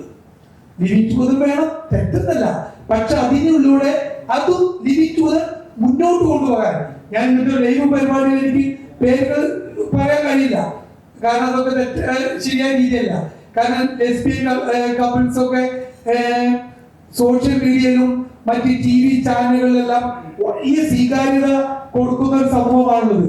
ആ ലെസ്ബിയൻ കപ്പിൾസിന്റെ ആ ഒരു സ്വീകാര്യത തെറ്റായ കൺസെപ്റ്റ് ഇപ്പോഴത്തെ തലമുറയിലേക്ക് കൊടുക്കുന്നതാണ് ഞാൻ മനസ്സിലാക്കുന്നത്. കാരണം ടിവിയിലും സോഷ്യൽ മീഡിയയിലെല്ലാം അവർ ഫോളോ ചെയ്യുന്ന നമ്മുടെ മക്കൾ എന്താ എനിക്കുതായിക്കൂടെ, എന്താ ഇതിന്റെ രുചി, എന്താ എങ്ങനെ പോയിക്കൂടെ എന്ന് പറയുന്നത്. ഞാൻ ഭാവി തലമുറ നമുക്കൊരു പിന്തുണച്ച അവകാശികൾ, ഈ സമൂഹം ഇങ്ങനെ തന്നെ ഇല്ലാതായി പോയില്ലേ? നമ്മൾ നാളെ നമ്മളും ആ രീതിയിലോട്ട് മാറുമോ എന്നാണ് ഞാൻ ആഗ്രഹപ്പെടുന്നത്. ഞാൻ ഇപ്പോഴും സ്ട്രോങ് ആയി സപ്പോർട്ട് ചെയ്യുന്നത് അറേഞ്ച്ഡ് മാരേജ് എന്ന് പറയുന്നത് ലവ് മാരേജിന് സ്ഥാനമുണ്ട്. കാരണം പരസ്പരം മനസ്സിലാക്കി. ഞാൻ നേരത്തെ ഒരു കാര്യം കൂടി ഒരു സമയം കൂടി എടുക്കാലോ. എനിക്ക് അറിയുന്നൊരു അടുത്ത സുഹൃത്തുണ്ട്, മലപ്പുറത്തെ പ്രമുഖനായ പത്രപ്രവർത്തകനാണ്, പേര് പറയുന്നില്ല. അദ്ദേഹം 8 വർഷക്കാലമായി പ്രേമബന്ധത്തിലാണ്. 8 years. ഒരു 10-30 വയസ്സായിട്ടുള്ളൂ. അവന് കോളേജ് തലത്ത് തുടങ്ങിയ പ്രേമമാണ്. ഞാൻ അവരോട് ചോദിച്ചു, ഓപ്പണായി ചോദിച്ചു, അവരോട് ബന്ധം ചോദിച്ചു. ഇപ്പൊ അവര് വേർപിരിയാണ്, കാരണം ചില സാമൂഹിക ചുറ്റുപാടുകൾ ഒരുമിച്ച് മുന്നോട്ട് പോകാൻ സാധിക്കില്ല എന്ന് പറഞ്ഞപ്പോൾ ഞാൻ അവര് ചോദിച്ചു, കാസ്റ്റും ഒക്കെ കാരണമായിട്ടുണ്ട്, അവർ പറയുന്നില്ല. അപ്പൊ നിങ്ങൾ 8 വർഷക്കാലം നന്നായി പ്രേമിച്ചു, എനിക്കറിയാം, ഫോട്ടോസും അവരുടെ വീഡിയോസും ഒക്കെ കാണുന്നു. ഞാൻ ഓപ്പൺ ചോദിച്ചപ്പോ സെക്ഷൽ റിലേഷൻഷിപ്പ് ഉണ്ടായിട്ടുണ്ടോ? നിന്റെ പ്രായം എന്റെ പകുതി പ്രായമുള്ളൂ, എനിക്ക് 27-28 വയസ്സായിട്ടുള്ളൂ. ഒരു സെക്ഷൽ റിലേഷൻഷിപ്പ് അപ്പോൾ പറഞ്ഞത് ആ സെക്ഷൽ റിലേഷൻഷിപ്പ് ഉണ്ടാകുന്നതിലൂടെ ഞാൻ ആ കുട്ടിയെ മെന്റലി മാനസിക അല്ല സൈക്കാട്രി കൈകാര്യം ചെയ്യുന്ന ഒരു ഡോക്ടർക്ക് നന്നായിട്ട് അറിയാം. കാരണം ആദ്യമായി ആ തന്റെ താനുമായി ഇണചേരുന്ന പുരുഷന്മാർക്കത് ചിലപ്പോൾ അതങ്ങ് കഴിഞ്ഞാൽ കഴിഞ്ഞു. പക്ഷെ ആ സ്ത്രീക്ക് മാനസികമായിട്ടൊരു ബന്ധം, ഒരു എന്തായാലും വിശേഷിപ്പിക്കാൻ കഴിയുന്നില്ല, മുറിപ്പാടെന്നോ അല്ലെങ്കിൽ സ്നേഹബന്ധമെന്നോ, അത് കാലാകാലം ആ പെൺകുട്ടിക്ക് എന്നോടുണ്ടാകും എന്നാണ് എന്റെ സുഹൃത്ത് പറഞ്ഞത്. ഞാൻ അവളെ കല്യാണം കഴിക്കുക ഉറപ്പിക്കുകയാണെങ്കിൽ ഞാൻ തീർച്ചയായും ആ ബന്ധത്തോട് പോകുമായിരുന്നു. ഒരു മിസ് കോൾ അടിച്ചാൽ അവള് എന്റെ അടുത്ത് വരുമായിരുന്നു, പക്ഷേ അവൻ പറഞ്ഞത് ആ കുട്ടിയുടെ ജൈവികപരമായ കാര്യമല്ല, പ്രഗ്നൻസിയും ഗർഭധാരണം ഉണ്ടാകുന്നതാണ് പേടിച്ചത്. അവൻ പേടിച്ചത് ആ കുട്ടിയുടെ മാനസികപരമായി ഉണ്ടാകുന്ന ആഘാതങ്ങളെ കുറിച്ചാണ്. ആദ്യമായി സെക്ഷൽ റിലേഷൻഷിപ്പ് ഇത്തരത്തിൽ എന്നോടായി, പിന്നീട് അത് വേറെ പുരുഷനോട് എടുത്തു ചെല്ലുമ്പോൾ, വേറെ കല്യാണം കഴിച്ച് പോകുമ്പോൾ ചിലപ്പോൾ ആ കുട്ടിക്ക് എന്താണ് ഉണ്ടാകുന്നത്. അപ്പോ ലിവിങ് ടുഗദർ പോലെ അത്ര സ്നേഹിച്ച് ജീവിച്ച് 8 വർഷം പ്രേമിച്ച് കഴിഞ്ഞവർ വരെ എന്തിനെ വാല്യൂ ചെയ്യുന്നു? ആ സ്ത്രീയുടെ ഇക്വാലിറ്റി, ആ സ്ത്രീയുടെ റൈറ്റ്, തന്റെ കാമുകിയുടെ അവകാശം. അപ്പൊ ലിവിങ് ടുഗദർ മറ്റേ മോശമേ പറഞ്ഞിട്ടില്ലല്ലോ. ലിവിങ് ടുഗദർ നല്ല മനസ്സ് വേണം. മൈൻഡ് നന്നായാൽ, മനസ്സ് നന്നായാൽ എല്ലാം ഓക്കെ. മനസ്സ് പറഞ്ഞിട്ടുണ്ടെങ്കിൽ കൈ വിട്ടുപോകും. ഓക്കെ. എന്റെ പേര് മുബീന നീള, തവനൂരടുത്താണ്. കൗതുകം ഉണ്ടായിരിക്കാം. നിള എന്ന് തൂലികാനാമായിട്ട് സ്വീകരിച്ചാണ് നിളയുടെ തീരത്തായതുകൊണ്ട്. പേര് നോക്കിയാണല്ലോ ജാതി മതൊക്കെ, അതുകൊണ്ടും കൂടെ. അപ്പോ ഈ ഒരു വിഷയം ദാമ്പത്യം എന്ന് പറയുമ്പോൾ എന്നെ സംബന്ധിച്ച് ഇതൊരു ജൈവികം അല്ലെങ്കിൽ ശാരീരികം മാത്രമായിട്ടുള്ളൊരു പ്രതിഭാസമായിട്ടാണ് ഇവിടെ വിലയിരുത്തുന്നത് തോന്നുന്നു. വിവാഹമാണെങ്കിൽ പോലും ആ ഫിസിക്കൽ ഒരു ഇതിൽ മാത്രമല്ലാണ്ട് അതിന്റെ ഒരു ഉത്തരവാദിത്തങ്ങള് ആ നിലയ്ക്ക് ചർച്ച ചെയ്യുന്നില്ല എന്നുള്ളത്. സ്വന്തം മക്കളെ പീഡിപ്പിക്കുന്ന രക്ഷിതാക്കളുണ്ട്. എനിക്കറിയാം, ആ കുട്ടി ഒളിച്ചോടിയപ്പോൾ ഞാൻ കുറ്റം പറഞ്ഞപ്പോൾ പറഞ്ഞത് എന്റെ പിതാവിന് ആ ചാരിത്രം നഷ്ടപ്പെട്ട് ഞാൻ എന്റെ പിതാവ് നിക്കാഹ് ചെയ്യേണ്ടെന്ന് നിർബന്ധ ബുദ്ധിയിലാണ് പോയത് എന്നുള്ളത്. നിങ്ങൾ ഇവിടെ ആരുടെ ഭാഗത്താണ് നിൽക്കുക? അപ്പൊ ഈ വീടിനകത്ത് നടക്കുന്ന അല്ലെങ്കിൽ അവിഹിത ബന്ധങ്ങൾ, ഇപ്പൊ പഠനം വന്നു, ഈ ചെറിയൊരു ഷിയറിങ്, അത് ബോഡി ഫിസിക്കലാണ്, എനർജി വൈസ് ഓക്കെ. അപ്പോ ഈ വീടിനകത്ത് നമ്മള് അവിഹിത ബന്ധം 50% ഇന്നുണ്ട് എന്ന് പറയുന്നു. അപ്പോ വിവാഹത്തിന് ശേഷം നടക്കുന്ന ഇത്തരം സെക്ഷൽ അബ്യൂസ്, റിലേഷൻഷിപ്പ്, അതൊക്കെ ഒരു സെക്സ് എഡ്യൂക്കേഷൻ വിവാഹത്തിന് മുമ്പ് തീർച്ചയായിട്ടും വേണം. കുട്ടികൾക്ക് ഇല്ലാതെ, ഞാൻ വിവാഹം കഴിച്ചു, വിവാഹത്തിന് മുമ്പുള്ള ജീവിതം അറിയാം, പ്രണയബന്ധങ്ങൾ അറിയാം, വിവാഹ ശേഷമുള്ള ജീവിതം അറിയാം, ഇപ്പൊ ഡിവോഴ്സ് ആയിട്ടുള്ള ജീവിതം അറിയാം. ഈ 3 ഘട്ടവും കടന്ന് എനിക്ക് ഉള്ള വ്യക്തിപരമായിട്ടുള്ള അനുഭവം ആയിരിക്കില്ല മറ്റൊരാൾക്ക്. അപ്പൊ ഇത് ഒരാളുടെ മാത്രം അനുഭവം വെച്ചിട്ട് ഞാൻ ഇങ്ങനെ ആവണമെന്ന് പറയില്ല. പക്ഷെ ഓരോരുത്തർക്കും ഒരു ബോധം വേണം. നമ്മൾ എന്തായിരിക്കണം, നമ്മുടെ മനസ്സാക്ഷിക്ക് മുന്നിൽ ആര് കണ്ടില്ലെങ്കിലും പടച്ചോനെന്നോ ഏത് ശക്തിയോ കാണുന്നുണ്ട്, നമ്മളെ നിരീക്ഷിക്കുന്നുണ്ട് എന്നുള്ള ബോധം ഉണ്ടെങ്കിൽ ഇത്തരം ആശങ്കയുടെ ആവശ്യമില്ല. ആ ഒരു മൂല്യമാണ് കുട്ടികളിൽ ഉണ്ടാക്കി കൊടുക്കേണ്ടത്. അല്ലാണ്ട് നിയമത്തെ ബോധിപ്പിക്കാൻ വേണ്ടി കല്യാണം കഴിക്കുക, എന്നിട്ട് ഇണ അറിയാതെ വേറെ പോവുക, ഉണ്ടാവുന്ന കുട്ടി ആരുടെയെന്ന് അറിയാതെ ഭർത്താവ് ചുമക്കുക, ഈ സാഹചര്യങ്ങളൊക്കെ നമ്മുടെ സമൂഹത്തിൽ നടക്കുന്നുണ്ട്. അപ്പൊ ഇതൊക്കെ മറച്ചു വെച്ചിട്ട് നമ്മള് ഒരു ഭാഗം മാത്രം കാണുമ്പോൾ ആ സത്യം അവിടെ എപ്പോഴും പുകമറയ്ക്കുള്ളിൽ കിടക്കുകയാണ്. അപ്പൊ അതിന് മനുഷ്യരിൽ ഓരോരുത്തരിലും മൂല്യം ഉണ്ടായിരിക്കണം. ഒരു പാർട്ട്ണർ എന്ന് പറഞ്ഞ കൺസെപ്റ്റ് എത്ര മനോഹരാണ്. അത് ലൈഫ് പാർട്ട്ണർ ആവാം, കാർമിക് പാർട്ട്നേഴ്സ് ആയിട്ട് വരാം. അങ്ങനെയാണ് ഒന്നിൽ കൂടുതൽ ഭാര്യമാര് വരുന്നത്. ബിസിനസ്സിലായാലും നമുക്ക് ഒരു പാർട്ട്ണർഷിപ്പ് വരുമ്പോൾ ഒരു ഉത്തരവാദിത്തം, കമ്മിറ്റ്മെന്റ് ഉണ്ടാവണം. അത് ബ്രേക്ക് ചെയ്യുമ്പോൾ എന്താണ്, അത് മൊത്തം താറുമാറാക്കുക സിസ്റ്റത്തെ. അപ്പൊ മനുഷ്യൻ ഒരു സോഷ്യൽ ആനിമൽ ആണ്, അപ്പൊ സമൂഹ ജീവിയാണ്. അത് മാരേജ് എന്ന് പറഞ്ഞ സോഷ്യൽ ഇൻസ്റ്റിറ്റ്യൂഷൻ ആണ് തീർച്ചയായിട്ടും. അപ്പൊ അതിന്റെ മൂല്യം അറിയാണ്ട് അതിൽ ഈ സമത്വം എന്നുള്ളതും എനിക്ക് ഉൾക്കൊള്ളാൻ പറ്റുന്നതല്ല. കാരണം സ്ത്രീ പുരുഷൻ വ്യത്യസ്തമാണ്, പ്രകൃതി അങ്ങനെയാണ് സൃഷ്ടിച്ചിരിക്കുന്നത്. സ്ത്രീക്ക് സ്ത്രീയുടേതായിട്ടുള്ള മൂല്യമുണ്ട്, അത് പുരുഷനെ പോലെ ആവാൻ ശ്രമിക്കുന്നതും, പുരുഷന് പുരുഷന്റേതായിട്ടുള്ള ഗുണമുണ്ട്, അത് സ്ത്രീ ആവാൻ ശ്രമിക്കും. രണ്ടും അബദ്ധമേ ഞാൻ പറയുള്ളൂ. കാരണം അത് രണ്ടും അംഗീകരിച്ചും ആ വൈവിധ്യത്തെ ഉൾക്കൊണ്ടും ഒന്നിച്ചു പോകുന്നതിലാണ് കാര്യമിരിക്കുന്നത്. ഇത്തരത്തിലുള്ള ഒന്നിലധികം ബന്ധങ്ങൾക്ക് ശേഷം ഒരു 30-35 എത്തി നിൽക്കുന്ന ഒരു സ്ത്രീ, അവരുടെ മാതൃത്വം അപ്പോഴും നിലനിൽക്കുന്നുണ്ടാവും. 35 ശേഷമുള്ള ഗർഭധാരണത്തെക്കുറിച്ച് എന്താണ് മാം പറയാനുള്ളത്?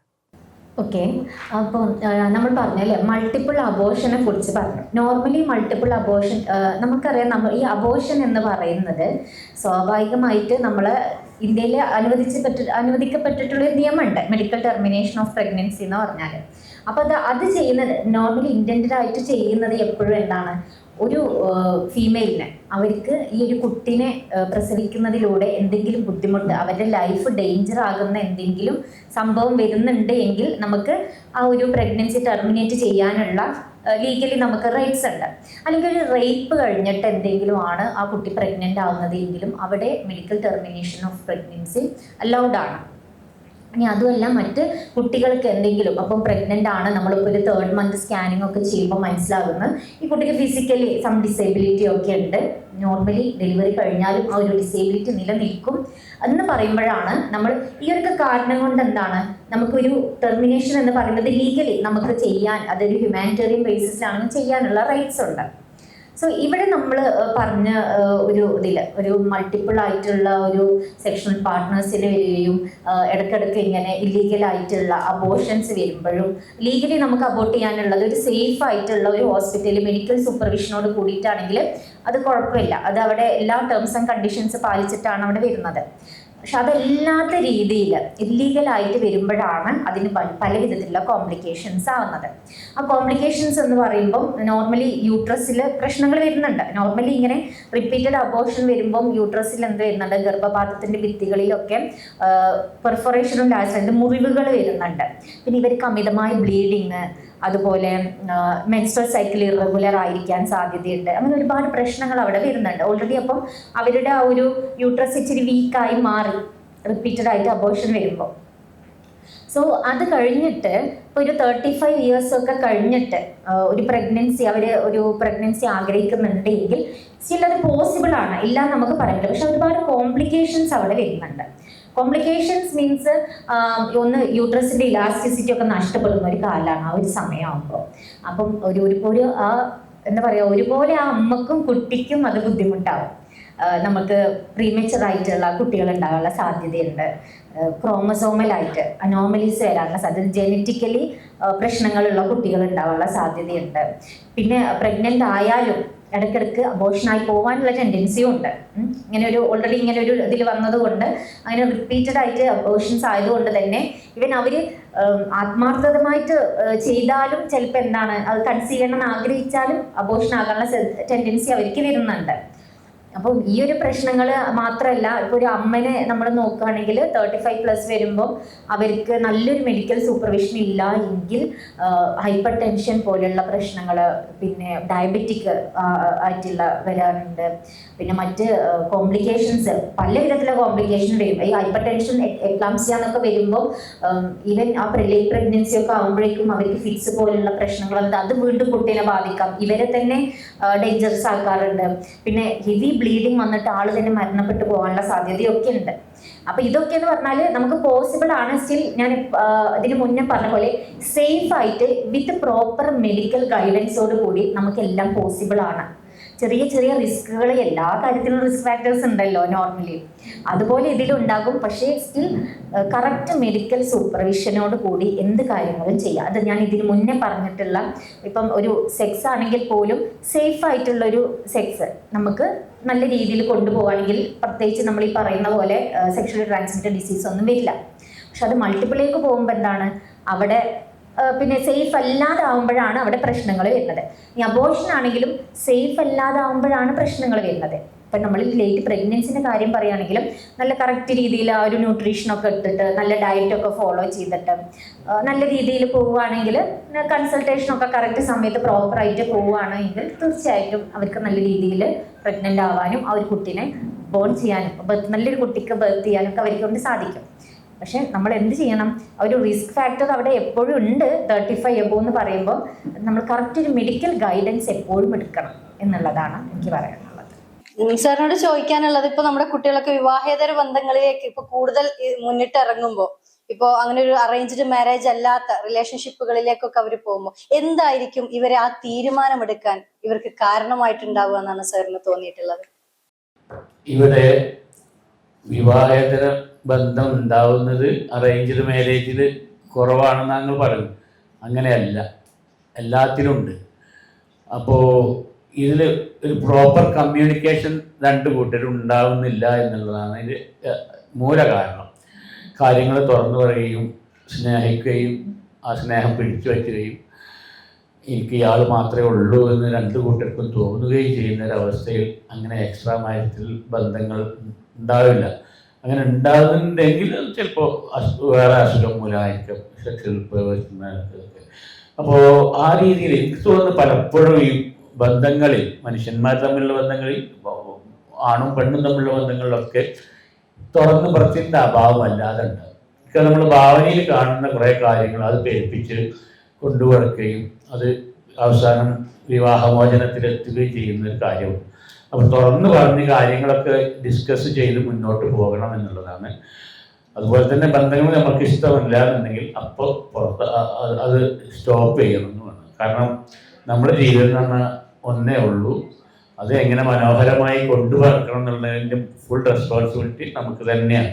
അപ്പോൾ ആ രീതിയിൽ നമ്മുടെ ജീവിതം എങ്ങനെ ജീവിക്കണമെന്ന് നമ്മൾ തീരുമാനിക്കുകയും ചില തീരുമാനങ്ങൾ മറ്റുള്ളവർക്ക് വേദനിക്കുമെന്നുണ്ടെങ്കിലും എൻ്റെ മുന്നോട്ടുള്ള ജീവിതത്തിന് ഇതാണ് നല്ലത് എന്ന് തോന്നുമ്പോൾ സ്റ്റോപ്പ് ചെയ്യുകയും നല്ലൊരു കുടുംബജീവിതം നയിക്കുകയൊക്കെ ചെയ്യണം. ഇനി കുടുംബജീവിതം വലിയ ഭാരമായി തോന്നുകയാണെങ്കിൽ അത് അവസാനിപ്പിച്ച് സ്വന്തമായി ജീവിതം ജീവിക്കുകയും ചെയ്യാം. ഹുസ്നയിലേക്ക് വരികയാണ്. ആസ് എ സൈക്കോളജിസ്റ്റ് എന്തായിരിക്കും നമ്മുടെ കുട്ടികൾ ഇത്തരത്തിൽ അവരെന്താണ് വിവാഹത്തിൽ നിന്ന് ഭയക്കുന്നത് എന്ന് തോന്നിയിട്ടുണ്ടോ നിങ്ങളുടെ കൗൺസിലിംഗ് ആ ഒരു? ഓക്കെ, സോഷ്യൽ മീഡിയയുടെ എറയ്ക്ക് ശേഷം, സോഷ്യൽ മീഡിയ ബൂം വന്നതിന് ശേഷമാണ് കൂടുതലായിട്ട് കുട്ടികൾ വിവാഹത്തെ ഭയപ്പെട്ട് തുടങ്ങിയത്. ഓക്കെ, അപ്പം നമ്മളെ വീട്ടിൽ നടക്കുന്ന കാര്യങ്ങൾ മാത്രമായിരുന്നു അവർ കണ്ടിരുന്നത്. പിന്നെ അത് കഴിഞ്ഞ് ഗ്ലോബൽ ലെവലിലോട്ട് അവർ കാണാൻ തുടങ്ങിയപ്പം കമ്മിറ്റ്മെൻറ്റിൽ എന്തൊക്കെ ഇഷ്യൂസ് ഉണ്ട്, അല്ലെങ്കിൽ നമ്മുടെ ഫ്രീഡം നഷ്ടപ്പെടുന്നുണ്ട്, അല്ലെങ്കിൽ നമുക്ക് നമ്മളായിട്ട് നിലനിൽക്കാൻ പറ്റുന്നില്ല എന്നുള്ള ഒരുപാട് മെസ്സേജസ് അവർക്ക് വന്നു. അതിനുശേഷമാണ് അതിലൊരു മാറ്റം വന്നത്. ഇവിടെ എഡ്യൂക്കേഷന് ഒരുപാട് പ്രശ്നം പറയുന്നവരുണ്ട്. ഒരിക്കലും എഡ്യൂക്കേഷനൊന്നുമല്ല, മിസ്ഇൻഫോർമേഷൻസ് തന്നെയാണ് അതിൽ ലീഡ് ചെയ്തിട്ടുള്ളത്. അപ്പോൾ വിവാഹത്തെ കുറിച്ചിട്ടുള്ള കൺസെപ്റ്റ്, അതിനെക്കുറിച്ചുള്ള നല്ലൊരു ഗൈഡൻസ്, അതുപോലെ സെക്സ് എഡ്യൂക്കേഷനിലുള്ള അപാകത, ഇതൊക്കെയാണ് കുട്ടികൾ ലീഡ് ചെയ്തിട്ടുള്ളത്. വിവാഹം വേണ്ട, ഫൈനാൻഷ്യൽ ഇൻഡിപെൻഡൻസ് ഉണ്ടെങ്കിൽ നമുക്ക് ഒറ്റയ്ക്ക് ജീവിക്കാം, നമുക്കൊന്നും സഹിക്കണ്ട എന്നുള്ള ലെവലിൽ. ഒരിക്കലും ഇപ്പം അൽഗോരിതം ആണെങ്കിൽ അങ്ങനത്തെ രീതിയാണ് കൂടുതൽ നമ്മൾ ഷെയർ ചെയ്യപ്പെടുന്നതും റീച്ച് ചെയ്യപ്പെടുന്നതും നെഗറ്റീവ് ഇൻഫർമേഷൻസ് ആണ് കൂടുതൽ റീച്ച് കിട്ടുന്ന സംഭവങ്ങൾ. അതുകൊണ്ട് തന്നെ ഇത് ഈസിലി കുട്ടികളിൽ എത്തുകയാണ്. ഓക്കെ, പിന്നെ നമ്മൾ നല്ല ഒരു ഹാപ്പി ലൈഫിനെ കുറിച്ചിട്ട് ആരും ഡിസ്കസ് ചെയ്യപ്പെടുന്നില്ല. നമ്മൾ വീട്ടിലാണെങ്കിലും അടുത്ത വീട്ടിലെ പ്രശ്നങ്ങളും അതുപോലെ തന്നെ നമ്മുടെ ഫ്രണ്ട്സിൻ്റെ ഇടയിലുള്ള ഗോസിപ്സ് ഒക്കെ ആണ് നമ്മൾ പറയുന്നത്. അപ്പോൾ ഇതിലൊക്കെ നെഗറ്റീവ് മെസ്സേജസ് മാത്രമാണ് കുട്ടികൾക്ക് കിട്ടിക്കൊണ്ടിരുന്നത്. അവിടെ നിന്നാണ് കുട്ടികൾക്ക് സ്റ്റാർട്ട് ചെയ്ത് തുടങ്ങിയത് വിവാഹം വേണോ എന്നതിനെ പറ്റിയിട്ട്. ഇതിൽ എന്താണ് സൈക്കോളജിസ്റ്റ് ഒരു സൊല്യൂഷൻ നിങ്ങളുടെ ഭാഗത്ത് നിന്ന് പറയാനുണ്ടാവും പ്രീ മാരിറ്റൽ കൗൺസിലിങ്ങിനെ പറ്റിയിട്ട് എന്തെങ്കിലും സജഷൻസ്? ഓക്കെ, ഒരു പ്രോപ്പർ ഗൈഡൻസ് ഉണ്ടെങ്കിൽ, നമ്മൾ ഒരുപാട് പേര് പ്രീമാരിറ്റൽ കൗൺസിലിങ്ങിന് ക്ലിനിക്കിൽ വരാറുണ്ട്. ഒരു പ്രോപ്പർ ഗൈഡൻസിന് ശേഷം അവർ ഇങ്ങനെയാണ് കാര്യങ്ങളൊക്കെ, ഇത്രയേ ഉള്ളൂ, ഇത്ര സിമ്പിളാണോ കാര്യങ്ങൾ, സിമ്പിൾ എന്നല്ല എന്നാലും നമുക്ക് വർക്കൗട്ട് ചെയ്ത് പോകാൻ പറ്റുന്ന കാര്യങ്ങളാണ് എന്നുള്ളത് അവർക്ക് മനസ്സിലാവുന്നുണ്ട്.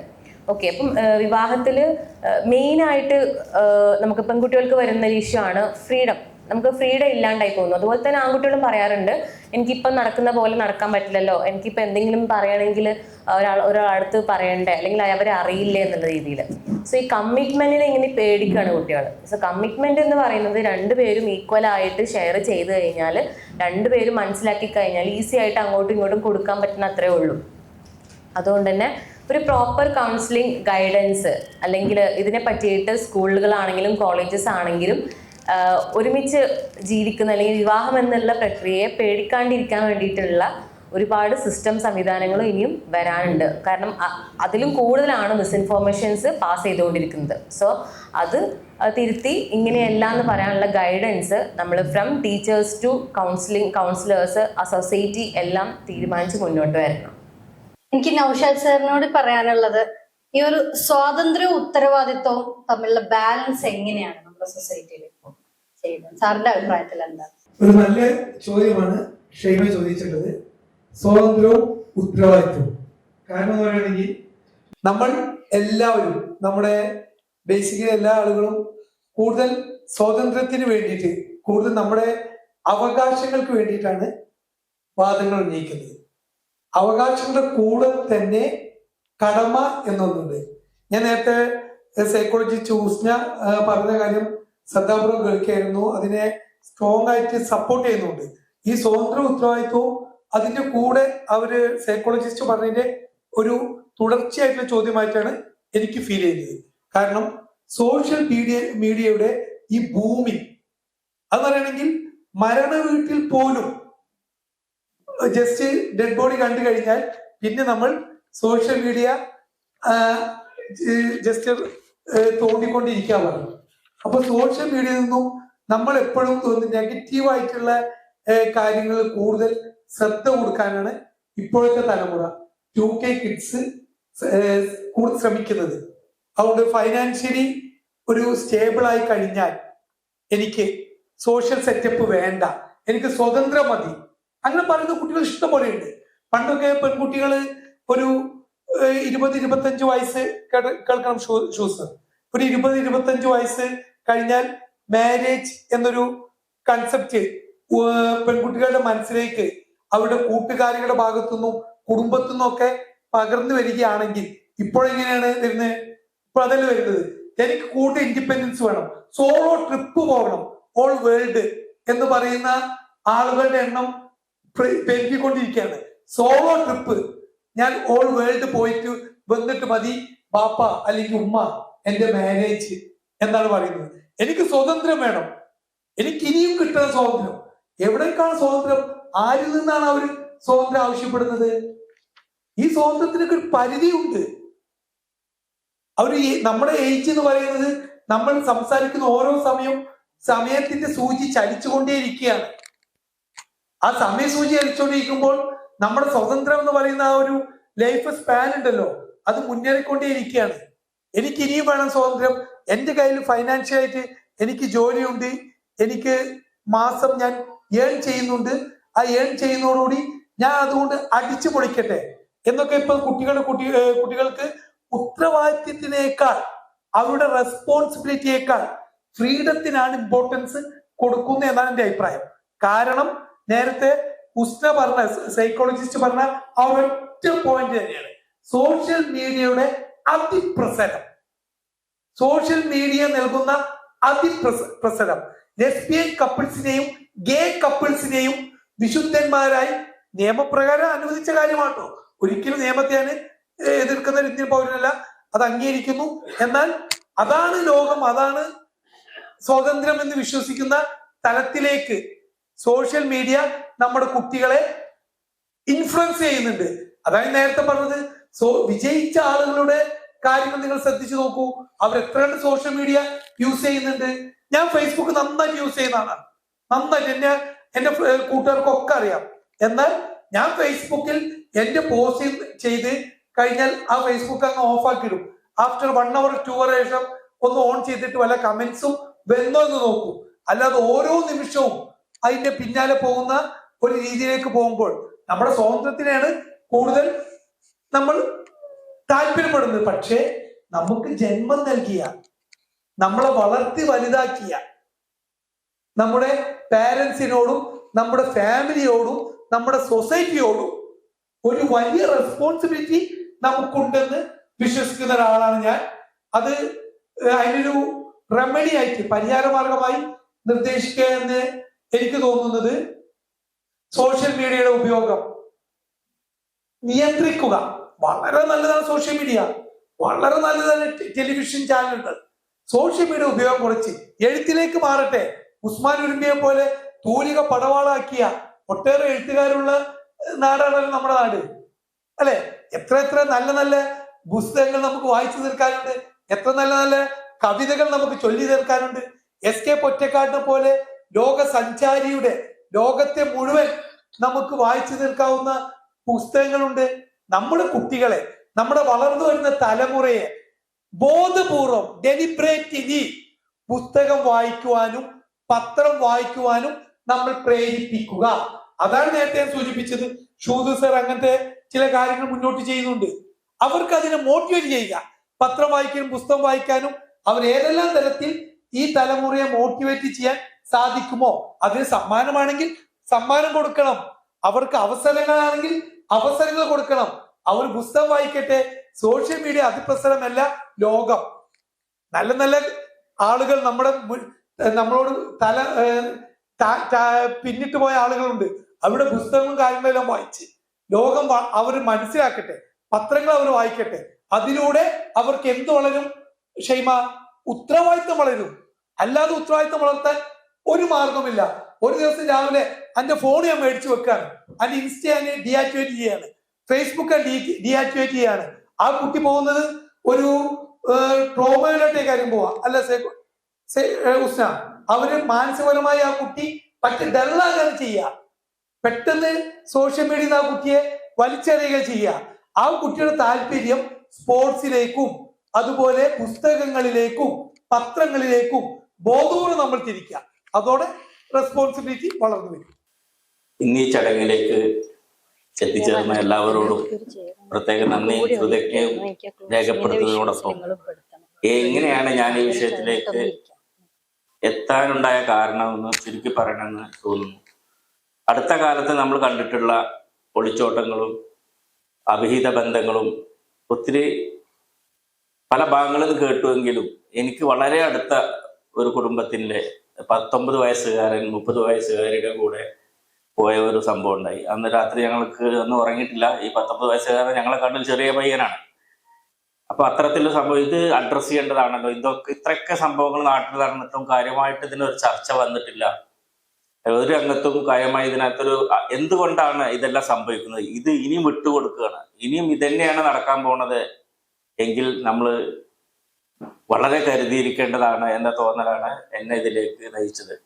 അതിനെനിക്ക് സപ്പോർട്ടായിട്ടുള്ള, ഞാൻ ഓരോരുത്തരെ പേര് പറയുന്നില്ല, എല്ലാവരും വളരെ അധികം സപ്പോർട്ട് ചെയ്തുകൊണ്ട് എന്നെ ഈ കാര്യം നടപ്പിലാക്കുന്നതിന് വേണ്ടി എന്നേക്കാൾ കൂടുതൽ പിന്നീട് മറ്റുള്ളവരാണ് അതിന് ഇറങ്ങിത്തിരിഞ്ഞത്. പിന്നെ എനിക്ക് മറ്റു 1-2 കോൾസ് ഉണ്ടായിരുന്നു, നമുക്കിത് ഇവിടെ വെച്ച് അവസാനിപ്പിക്കരുത് ഷുഹൂദ്, മറ്റു സ്ഥലങ്ങളിലേക്കും നമ്മൾക്ക് കൊണ്ടുപോകണമെന്ന്. 2 കാര്യം പറഞ്ഞുകൊണ്ട് ഞാൻ അവസാനിപ്പിക്കാം. ഈ പൊസസീവ്നെസ് ആണ് ഞാൻ മനസ്സിലാക്കുന്ന ഏറ്റവും വലിയ പ്രശ്നം. ആളുകളുടെ മൃഗങ്ങളിലും പോലും പൊസസീവ്നെസ് ഉണ്ട്. അതിൻ്റെ ഇണയെ മറ്റൊരു സുഹൃത്ത് വന്നാൽ ആ ഇണ അതിനോട് കാണിക്കുന്ന വൈകാരികമായ ഇടപെടൽ. ഇതിപ്പോ ലിവിങ് ടുഗദർ 1, 2, 3 അതിപ്പോ 1 കഴിഞ്ഞു 2 കഴിഞ്ഞു. ഇപ്പൊ ഞാൻ കഴിഞ്ഞ പ്രാവശ്യം ഇവിടെ SKNന്റെ ഒരു SKN 24 ചാനൽ സംസാരിക്കുന്നത്. അപ്പൊ 3ാമത്തെ ഇണയാണ് എന്ന് പറഞ്ഞു. ഒരു കപ്പിൾസ് ഉണ്ട്, അത് 3ാമത്തെ ഇണയാണ്. അപ്പൊ ഇവർക്കൊക്കെ ശരിക്കും ഏത് തരത്തിലാണ് ഇവരൊക്കെ ലൈഫ് മുന്നോട്ട് പോകുന്നത്? പ്രായമായ ആളുകൾക്കൊക്കെ കുട്ടികളിൽ എന്തായിരിക്കും, അവരെങ്ങനെയായിരിക്കും ബാധിക്കുക എന്നുള്ളതാണ്. ഇപ്പോ 2 ബോയ് ഫ്രണ്ട് 3 ബോയ് ഫ്രണ്ട് ഒരു പെൺകുട്ടിക്ക് ഉണ്ട് എന്നാണ് പറയല്. ഒന്ന് ഫ്രണ്ട്, ബെസ്റ്റി, കല്യാണം കഴിക്കാവുന്ന ആള്, പിന്നെ ഇനി ഒരാൾ കൂടി ഉണ്ട് ബെഞ്ച് എന്ന് പറഞ്ഞിട്ടുണ്ട്. അപ്പൊ ഈ 3 ഒഴിഞ്ഞു പോയി കഴിഞ്ഞാൽ എടുക്കാനുള്ളതാണ് ബെഞ്ച് എന്ന്. അപ്പൊ ഇവരോടൊക്കെ ഇവർക്ക് എങ്ങനെ റിലേഷനും ആവും? അപ്പൊ ബെസ്റ്റിയോട് എങ്ങനെ ഇടപെടാന്ന് ചോദിച്ചാൽ അത് അവരെ ഇഷ്ടമാണ്. അവര് ഓക്കെ ആണെങ്കിൽ ഞാനും ഓക്കെ ആണ് എന്നുള്ളതാണ് പറഞ്ഞത് ബെസ്റ്റിയോട്. മറ്റേ ഏതായാലും പിന്നെ കല്യാണം കഴിക്കാൻ പോകുന്ന ആളാണ്, അത് കുഴപ്പമില്ല. പക്ഷെ ഇവര് തമ്മിൽ തന്നെ ഒരു പൊസസീവ്നെസ് അവിടെ ഒരു മനുഷ്യനാണെങ്കിലും മൃഗമാണെങ്കിലും ആ പെൺകുട്ടി തന്നിൽ നിന്ന് വിട്ടുപോകുമ്പോൾ അവിടെയാണ് കൊലപാതകവും പ്രശ്നങ്ങളും ഉണ്ടാകുന്നതെന്നാണ് ഞാൻ വിചാരിക്കുന്നത്. കാരണം എനിക്ക് എൻ്റെതെന്ന് ഞാൻ വിചാരിച്ച് ആഗ്രഹിച്ച് നടന്ന ഒരു കുട്ടി നാളെ മുതൽ എൻ്റേതല്ല, അവൾ മറ്റൊരാളതായിരിക്കുന്നു. ഇനി തനിക്ക് അവളിൽ യാതൊരു മിണ്ടാനുള്ള ഫോൺ ചെയ്യാനുള്ള അധികാരം പോലും ഇല്ല എന്ന തോന്നല് ഈ കുട്ടിനെ മാനസികമായി തളർത്തുകയും ആ കുട്ടി ഒരു പക്ഷേ മറ്റേ കുട്ടിക്ക് വലിയ ശത്രുവായി മാറി. ആ ശത്രുത എങ്ങനെയാണോ, പ്രത്യേകിച്ചും ഈ ഡ്രഗ്സ് ഒക്കെ ഉപയോഗിക്കുന്ന ആളുകൾക്ക് എങ്ങനെയാണോ അത് പ്രതികരിക്കേണ്ടതെന്ന് അറിയാത്ത വിധം ക്രൂരമായ കൊലപാതകങ്ങളിലേക്കും വലിയ പരിക്കുകൾ ഉണ്ടാക്കുന്ന രീതിയിലേക്കും ഈ കുട്ടികൾ മാറുന്നു എന്നുള്ളതാണ് ഞാൻ മനസ്സിലാക്കിയിട്ടുള്ള ഏറ്റവും വലിയ ദുരന്തം. ഇവിടെ കണ്ടതെല്ലാം തൻ്റെ ഇഷ്ടത്തിന് തൻ്റെതാണെന്ന് ഉറപ്പിച്ചു വെച്ച ഒരു കുട്ടി ഒരു പെട്ടെന്ന് സുപ്രഭാതത്തിൽ പോകുമ്പോൾ അങ്ങനെ എനിക്ക് ഇല്ലെങ്കിൽ നീയും ജീവിക്കണ്ട, അത്തരത്തിലുള്ള ഒരു ചിന്ത കുട്ടികളിലുണ്ട്, അത് മൃഗങ്ങളിലുണ്ട്. അതാണ് ആ കാര്യത്തിനെയാണ് നമ്മൾ തടയേണ്ടത്. അത്തരത്തിലാണ് നമ്മൾ ക്രൂരകൃത്യങ്ങളിൽ നമുക്ക് കാണേണ്ടി വരുന്നത്. അതൊന്ന്. രണ്ടാമത്തത്, നിർബന്ധമായും വിവാഹം നടത്തി കൊടുക്കാവുന്ന ആളുകൾ, അപ്പൊ പെണ്ണിന്റെ വീട്ടിന്റെ ഫാമിലീസ്, അല്ലെങ്കിൽ മസ്ജിദ് കമ്മിറ്റി, അല്ലെങ്കിൽ പഞ്ചായത്ത് വാർഡ്, അങ്ങനെ ഇതുപോലെ ആരെങ്കിലും ഇനി മുതലെങ്കിലും കുട്ടികളുടെ ഇനി ഇവിടെ ഡൈവോഴ്സ് കേൾക്കരുത്. ഇതൊക്കെ നമ്മൾ പറയാന്നുള്ളൂ. ഡൈവോഴ്സ് കേൾക്കാതിരിക്കാൻ എന്താ മാർഗം നമുക്ക് പറയാനുള്ളത്? തീർച്ചയായിട്ടും അവർ 2 പേരുടെയും ഒരു 3 ദിവസത്തെ, ഞാൻ സൈക്കോളജിസ്റ്റിനോടിന്റെ അഭിപ്രായത്തോട് ചോദിച്ചിട്ട് പറയുകയാണ്, 3 ദിവസത്തെ കൗൺസിലിംഗെങ്കിലും അവർക്കും 2 പേർക്കും കൊടുക്കണം. മുമ്പ് ഒരു കുട്ടി വിദ്യാഭ്യാസത്തിന് യോഗ്യത, ഏത് ഹയർ സ്റ്റഡിക്കാണ് ആ കുട്ടി യോഗ്യത, 100 ക്വസ്റ്റ്യനെയർ കൊടുത്തു. ഇതിന് ഈ കുട്ടി ഇടുന്ന മാർക്ക് അനുസരിച്ചാണ് നിങ്ങൾ ഇന്ന ഇന്ന സബ്ജക്റ്റ് എടുത്തെങ്കിലേ വിജയിക്കൂ എന്ന് പറയുന്നത് സൈക്കോളജിസ്റ്റ്. അതേപോലെ തന്നെ ഈ കുട്ടിയുടെ സ്വഭാവങ്ങൾ കമ്പാരിസൺ നടത്തിക്കൊണ്ട് ബ്ലഡ് ടെസ്റ്റ് നടത്തിക്കൊണ്ട് അങ്ങനെ ഒരു പ്രയോഗത്തിലൂടെ ഒരു വിവാഹം നടക്കുകയാണെങ്കിൽ ഒരു പരിധിവരെ കല്യാണം ഈ ഡൈവോഴ്സിന്റെ റേറ്റ് കുറക്കാൻ കഴിയുന്നുള്ളതാണ്. ഒരു ബന്ധമില്ലാത്ത ഒരു സുപ്രഭാതത്തിൽ പെട്ടെന്ന് രണ്ടുപേരും ഒന്നാവുന്നു. ആദ്യത്തെ കൗതുകത്തിൽ ഇവരെന്ത് പറഞ്ഞാലും ഒരു വ്യത്യാസം അഭിപ്രായം എല്ലാം നന്നായിട്ട് തന്നെ തോന്നും. പക്ഷെ യാഥാർത്ഥ ജീവിതത്തിലേക്ക് കടക്കുമ്പോൾ ഇവർ യഥാർത്ഥ സ്വഭാവം പുറത്തു വരും. ആ യഥാർത്ഥ സ്വഭാവം മുൻകൂട്ടി അറിയാനുള്ള ഒരു മാർഗം നമ്മുടെ സൈക്കോളജി വിഭാഗത്തെ കൂടുതൽ കപ്പിൾസ് ആയിട്ടുള്ള സൈക്കോളജിസ്റ്റുകൾ മുന്നിലിരുത്തിക്കൊണ്ട് വളരെ അവർക്ക് യോജിച്ചു പോകാൻ കഴിയുമോ ഇല്ലേ സർട്ടിഫൈ ചെയ്യേണ്ടത് ഒരു സൈക്കോളജിസ്റ്റിന്റെ കടമ ആക്കിക്കൊണ്ട് വന്നാൽ നമുക്ക് അത്തരം കാര്യങ്ങളിൽ ഒരു പരിധി വരെ ഒഴിവാക്കാൻ കഴിയുന്നതാണ് ഞാൻ വിചാരിക്കുന്നത്. അത് പ്രാക്ടിക്കലാക്കാൻ പറ്റുമോ അറിയില്ല. അപ്പൊ ഇതെല്ലാം ഈ പറഞ്ഞതെല്ലാം തന്നെ ഇതൊരു വലിയ ഒഴുകുന്ന പുഴയാണ്. നമ്മൾക്ക് കുറച്ച് പേരൊന്നും തടഞ്ഞാൽ നിർത്തിയാൽ നിൽക്കുന്നതല്ല. പിന്നെ നിങ്ങൾ എന്തിനു ശ്രമിക്കണം? നിങ്ങൾ 4 പേര് ശ്രമിച്ചാൽ നടക്കുന്നതാണോ എന്ന് ചോദിച്ചാൽ അല്ല. ഇത് കടലിലേക്കാണ് പോകുന്നതെങ്കിൽ അമ്മയുടെ മടിത്തട്ടിലേക്ക് എന്ന് പറയാം. അഴുക്കുചാലിലേക്കാണ് പോകുന്നതെങ്കിൽ നമ്മൾക്കറിയാം അഴുക്കുചാലിലേക്കാണെങ്കിൽ കുട്ടികൾക്ക് അറിയില്ല എങ്കിൽ ഒരു 4 മണൽച്ചാക്ക് 10 മണൽച്ചാക്ക് ഇട്ടാൽ അത്രയും നമുക്ക് തടയാമല്ലോ. അതേ നമ്മൾ ഇവിടെ ആശിച്ചിട്ടുള്ളൂ. അല്ലാതെ ഇത് കംപ്ലീറ്റ്ലി ആർക്കും ഉസ്മാൻ സാർ പറഞ്ഞാൽ ഇത് നിർത്തലാക്കാനൊന്നും ആരും വിചാരിച്ചാലും നടക്കാൻ പോകുന്നില്ല. പക്ഷെ നമ്മളെക്കാൾ കഴിയുന്ന ശ്രമങ്ങൾ നടത്തുക. നല്ല സംസ്കാരമുള്ള ഒരു ജനത ഉണ്ടാകട്ടെ. അതിനുവേണ്ടി എല്ലാ സാമൂഹ്യ പ്രവർത്തന രംഗത്തുള്ളവരും ആത്മാർത്ഥമായി ശ്രമിക്കണമെന്ന് പറഞ്ഞുകൊണ്ട് ഇന്ന് ഈ പരിപാടിയിൽ പങ്കെടുത്ത എല്ലാവർക്കും എൻ്റെ ഹൃദയം നിറഞ്ഞ നന്ദി രേഖപ്പെടുത്തുന്നു. ഇന്ന് നമ്മൾ കേട്ടത് വ്യത്യസ്ത കാഴ്ചപ്പാടുകളാണ്. പരസ്പര സമത്വവും പങ്കാളിത്തവും ഇല്ലാതെ ഒരു ബന്ധവും സാധ്യമാവുകയില്ല. ദാമ്പത്യ ജീവിതം ഒരേ രൂപത്തിൽ എല്ലാവർക്കും അനുഭവപ്പെടുന്ന ഒന്നല്ല. ചിലർക്കത് പാരമ്പര്യമാണ്, ചിലർക്കത് പങ്കാളിത്തമാണ്, എന്നാൽ ചിലർക്കത് സ്വാതന്ത്ര്യമാണ്, ചിലർക്കത് ഉത്തരവാദിത്തമാണ്. ഇന്ന് നമ്മൾ കേട്ടത് മനഃശാസ്ത്രത്തിൻ്റെ കാഴ്ചപ്പാട്, ആരോഗ്യത്തിൻ്റെ യാഥാർത്ഥ്യം, സാമൂഹിക സാഹചര്യങ്ങളുടെ സ്വാധീനം, പുതുതലമുറയുടെ ചിന്തകൾ, കൂടെ ജീവിക്കുന്നവരുടെ അനുഭവങ്ങൾ. ഇതൊന്നും പരസ്പര വിരുദ്ധമല്ല, മറിച്ച് ഒരേ ജീവിതത്തിൻ്റെ വ്യത്യസ്ത മുഖങ്ങളാണ്. സമത്വം എന്നത് അധികാര പോരാട്ടമല്ല, പങ്കാളിത്തം എന്നത് സ്വാതന്ത്ര്യ നഷ്ടവുമല്ല, സ്വാതന്ത്ര്യം എന്നത് ഉത്തരവാദിത്തത്തിൽ നിന്നുള്ള ഒളിച്ചോട്ടവുമല്ല. വിവാഹം ഒരു നിയമബന്ധം മാത്രമല്ല, അത് ഒരുമിച്ചുള്ള ഒരു യാത്രയാണ്, ഒരു സാമൂഹിക കരാറാണ്, ഒരു ജീവിത പങ്കാളിത്തമാണ്. ഇന്ന് ചിലർ വിവാഹം തിരഞ്ഞെടുക്കുന്നു, ചിലർ ലിവിങ് ടുഗദർ തിരഞ്ഞെടുക്കുന്നു, ചിലർ ഒറ്റയ്ക്കുള്ള ജീവിതം തിരഞ്ഞെടുക്കുന്നു. തിരഞ്ഞെടുപ്പുകൾ മാറാം, പക്ഷേ ബന്ധങ്ങളുടെ മൂല്യം മാറുന്നില്ല. നമ്മൾ വിധി പറയേണ്ടവരല്ല, മനസ്സിലാക്കേണ്ടവരാണ്. ഒരാളുടെ ജീവിതം മറ്റൊരാൾക്ക് മാതൃകയാക്കാൻ കഴിഞ്ഞുകൊള്ളണമെന്നില്ല. പക്ഷേ ഒരാളുടെ അനുഭവം മറ്റൊരാൾക്ക് ബോധ്യമായി മാറാം, പാഠം ഉൾക്കൊള്ളാം. ശക്തമായ ബന്ധങ്ങൾ ഉണ്ടാകുന്നത് നിയന്ത്രണത്തിലൂടെയല്ല, പരസ്പര ബഹുമാനത്തിലൂടെയാണ്. ഇന്നത്തെ ചർച്ച നമ്മൾ അവസാനിപ്പിക്കുന്നത് ഒരു ചിന്തയോടെയാണ്. ദാമ്പത്യ ജീവിതത്തിന്റെ ശൈലി മാറിയേക്കാം, പക്ഷേ മനുഷ്യബന്ധങ്ങളുടെ ആത്മാവ് മാറുന്നില്ല. ഈ ചർച്ചയിൽ പങ്കെടുത്ത എല്ലാ മാന്യ വ്യക്തികൾക്കും ഹൃദയം നിറഞ്ഞ നന്ദി. Ladies and gentlemen, thanks a million for your valuable time spent for us. May peace be upon you.